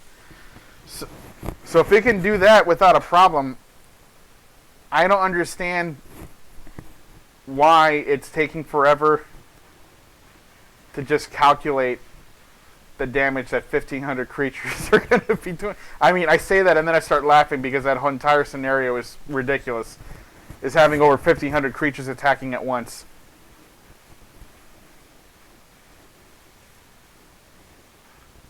You're going to get a cease and desist letter here soon. The CIA is going to come through my door, point guns at me, and go, "What are you doing? Why are you doing these things? Why are you making terroristic threats?" I'm like, "I'm just playing a game."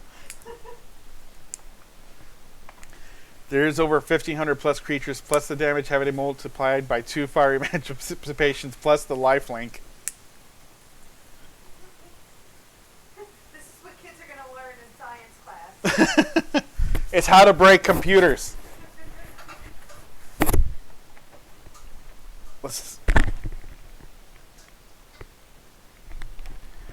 I hear my computer fan just running at maximum velocity. But I mean, I don't think it's my computer. Well, maybe it's my computer. Let's take a look. I might as well open up Task Manager. Open Task Manager. Oh yes. Oh damn. All right. So my CPU was at 100% a second ago. Take off full control.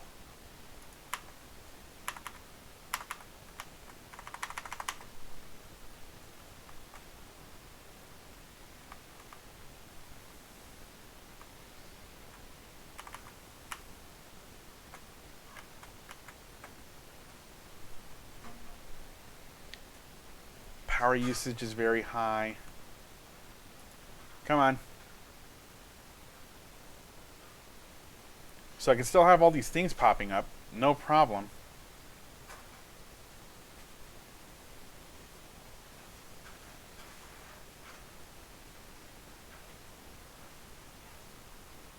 Yeah.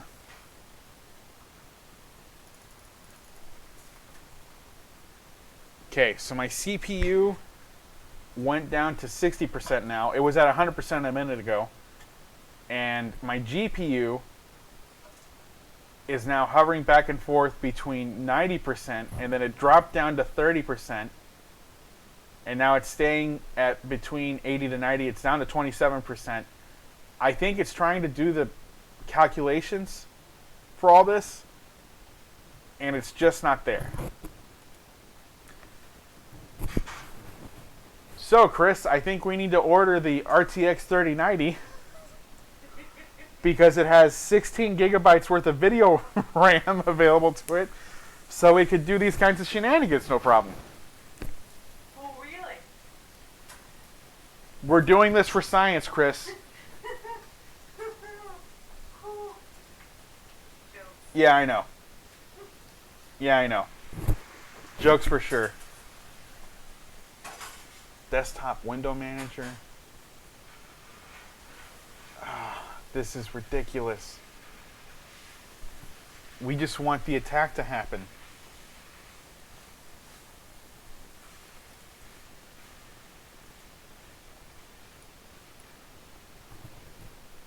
Oh yes, oh damn. Imagine if this was a phone happening because they are going mobile. Oh my god, you're right. You won't be able to use it. No, the phone will catch on fire. MTGA complaint department when this goes to mobile. You owe me a new phone. My opponent made 1,500 plus tokens and melted my phone. Is this going to be a channel meme?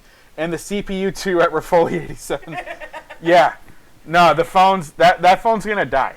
It's going to cause a fire. And now people are going to watch me struggle to open this tomato sauce can. I thought it wasn't going to be that hard. There we go. Got it. Thank you. Stop making me look weak in front of my internet friends, followers, people.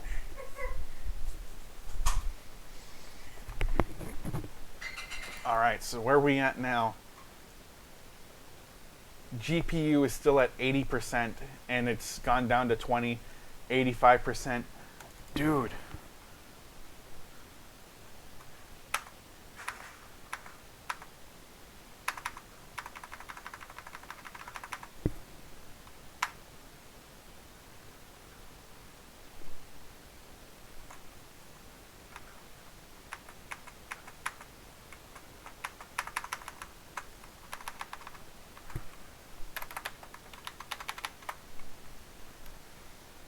All we want is for the attack to go through.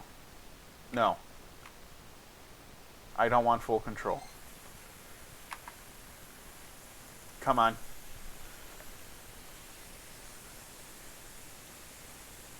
I don't get it. Auto pass button is a little orange fast forward like button. Okay, actually, you know what? Yeah, let's do this. Let's see if maybe that'll help, or if we're just complicating things even further. Resume turn.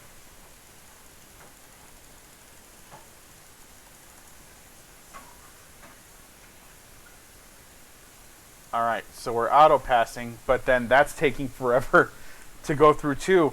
I mean, you could see it. It's got the little turn, or like the hourglass symbol thing kind of happening. Ah! Absolutely bricking a phone. Yeah. And I mean, I have a Galaxy Note 9, and that's a pretty strong phone, but I feel like with this, the phone's going to get insanely hot, and everything's just going to melt. It's going to be those notes that catch on fire. And then if anything, that's just going to look bad on Samsung, because then we can say, hey, look, Galaxy Note 9s are caught on fire. I need a replacement Galaxy Note phone. Dude, it's literally been like 20 minutes since we just decided to attack. 20 minutes to attack, and that was without me doing mutate or putting a LAN down. And imagine if this went on Apple iPhone products. You know what? We could just bring down 3 really big corporations. Sue the heck out of them for new phones. Everybody that plays Magic the Gathering Arena on their phones, they need to just make sure to do like what are they called? A class action lawsuit. We'll all just do a class action lawsuit. We'll tell them that they need to give us new phones, and then we'll bring Wizards of the Coast into it for making for making a mobile app that melts the CPUs on the phone. We get 20 people doing this at the same time on their phone. Tell you what, let me reduce the workload on my CPU by closing the web browser and see what happens. Yeah, look at the comments on your phone. And I can look at the comments on my phone through the app.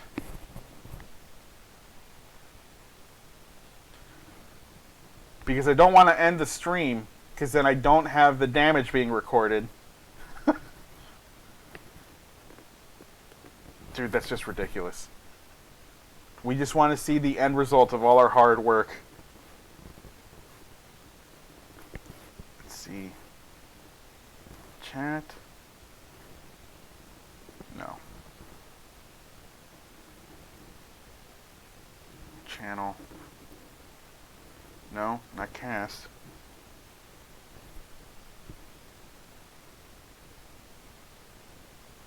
Alright, my channel.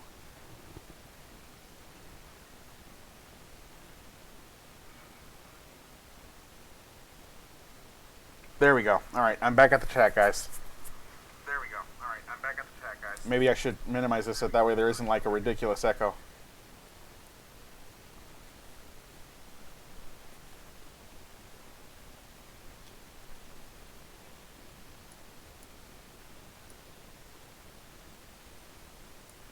Dude, come on.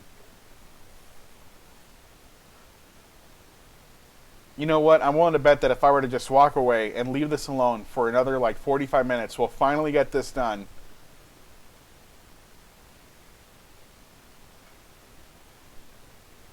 But then this would also be like a super boring stream. You gotta keep talking. I gotta keep talking to you guys. Wait, so you exited it and you tried reloading the game?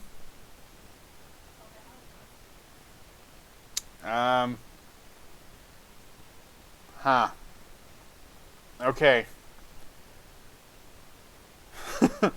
So I'm going to exit.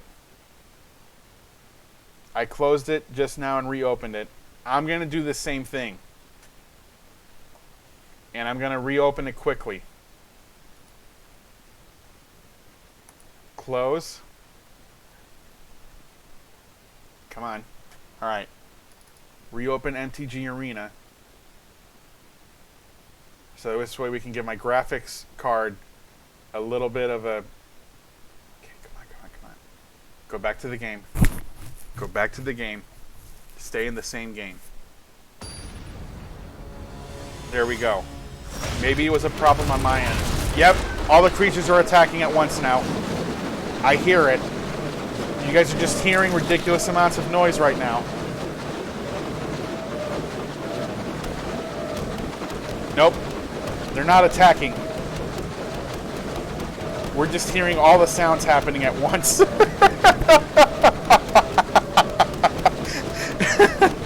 Oh man. They're just all coming into play right now. Chris, the only thing you can hear on this stream right now is just all the creatures being made all at once. So I think that was the problem. The game was trying to make all the sound happen, and it just wasn't happening. So there were just too many processes on top of each other. Oh god, the audio.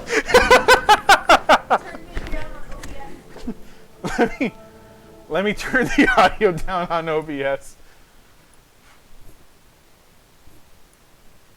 Okay. Oh man, I'm sorry. But my graphics card is now at 27% and staying at 30%. So there's that. I think the match is broken. My ears. And our decks haven't loaded in either. Oh my god. Okay. This is going to sound crazy, but I'm going to close the application again and reload it just to see if that'll help clear out all the processes again. And then we can come back in and we can continue the match. I think we broke the game. I think we can say this. I think we broke the game. I will wait for you. Okay, let's see if the... Yep, it's happened again. Let me turn the volume down. I'm so sorry, guys.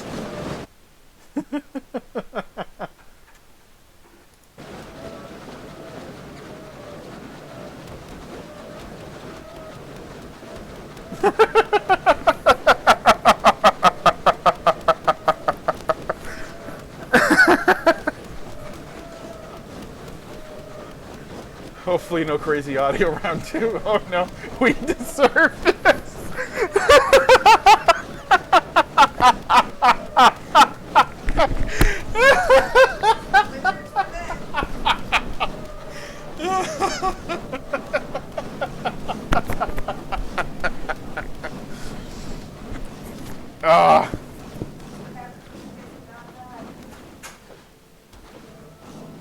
And the cards are still coming in. I think. Are they? Yes. Okay, so the cards are all coming in.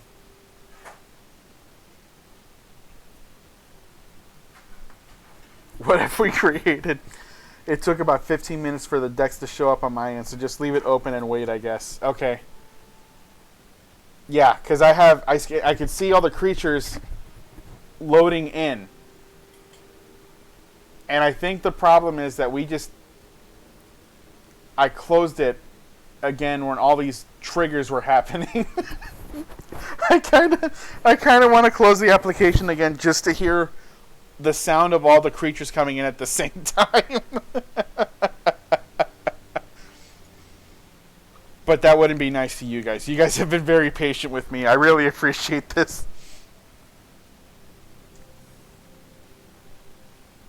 I'd wait in case the damage finally fires off. Hopefully. Alright, we're at 800 Cub Warden tokens. And we still have, I think, like 300 Auspicious Starix tokens to create. I don't know. 860. Yeah. We'll just wait. 880. So we still have like another 250 once this hits 900 for the Cub Wardens to come in. And thankfully my GPU is staying at like 16%. My CPU right now is under 40%.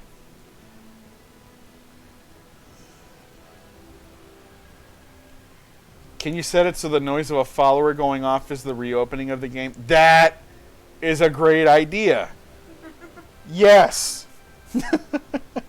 Yes, that is my next goal, is to figure out how to capture that sound and just have that be the sound of whenever I get a new follower. All right, we are at 1,024 Cub Wardens. And because the auspicious Star X's are floating back and forth constantly, I can't see if we're making any more copies of those tokens right now. 1,062. Come on. You just have like 90 more to go, Cub Warden.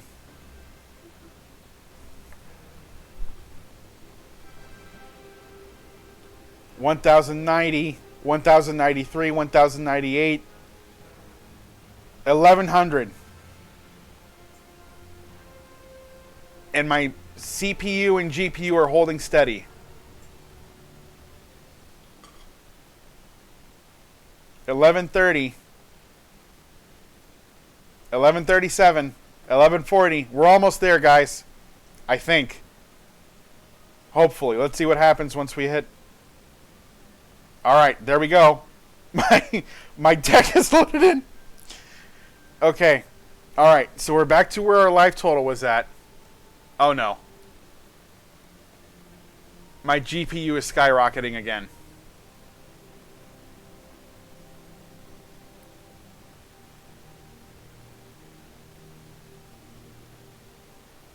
Oh, man, come on. We were so close. We were so close to doing this. This game is too massive. I like how this card game is what's breaking my computer. Well, maybe it's not my computer. Well, I mean, my graphics processing unit can't do any further number crunching, I guess. Chris, I think there's a way to move the stream from needing to use my graphics card to using my CPU instead to make the stream happen. Do you know if there's a way to do that? Well, I bet you think I'm that smart. I think you're highly intelligent, and I think you shouldn't talk down to yourself that way. I think you're one of the smartest ladies I've ever met in my life. This is on the internet now, so whenever like you tell other people, oh, he doesn't say anything nice about me, I now have proof. I'm gonna put this on YouTube. I love my wife, guys. I don't ever talk smack or say anything negative about my wife ever, or about anybody. I'm putting this out on the internet, so this has to be true.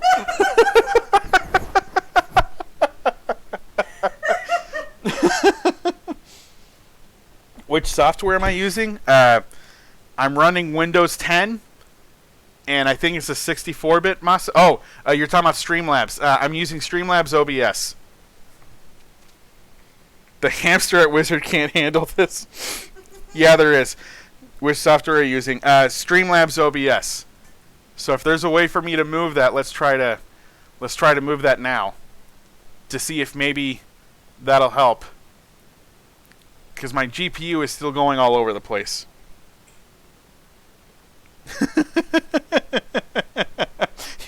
you got Cloud Foxes saying, "Aww."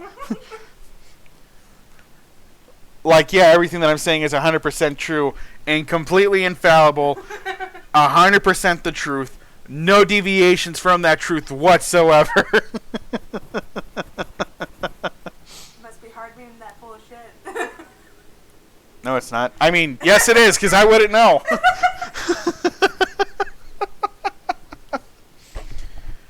Can't be done without ending the stream. Oh, that's terrifying. Okay. Can't be done without ending the stream. So if I end the stream, most likely the damage is going to go through.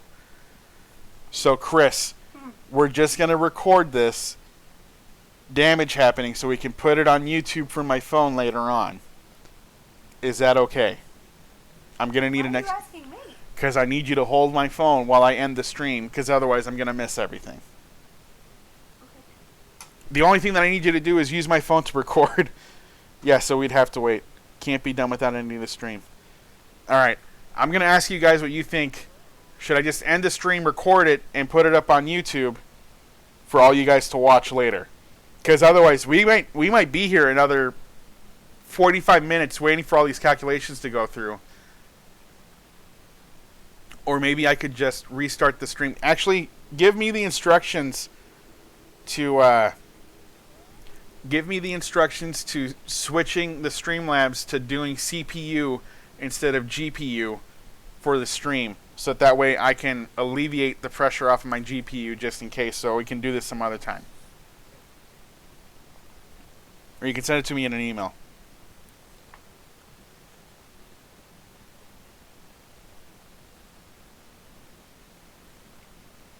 End the stream. Yay or nay?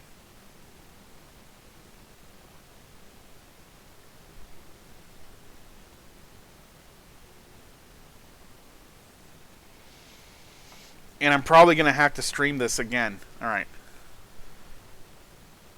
It's under output and the encoder is software X264. Dashboard, CloudBot, layout editor, studio mode, get help, logout, settings, output, software X264. Okay, so I see where it's at. CPU usage to very fast or fast, I forget which. It's in the settings. Okay, so we're going to end the stream and we're going to change the output, but we're going to use my phone to record this event in case we miss it, and I'll come back on the stream in like 2 or 3 minutes.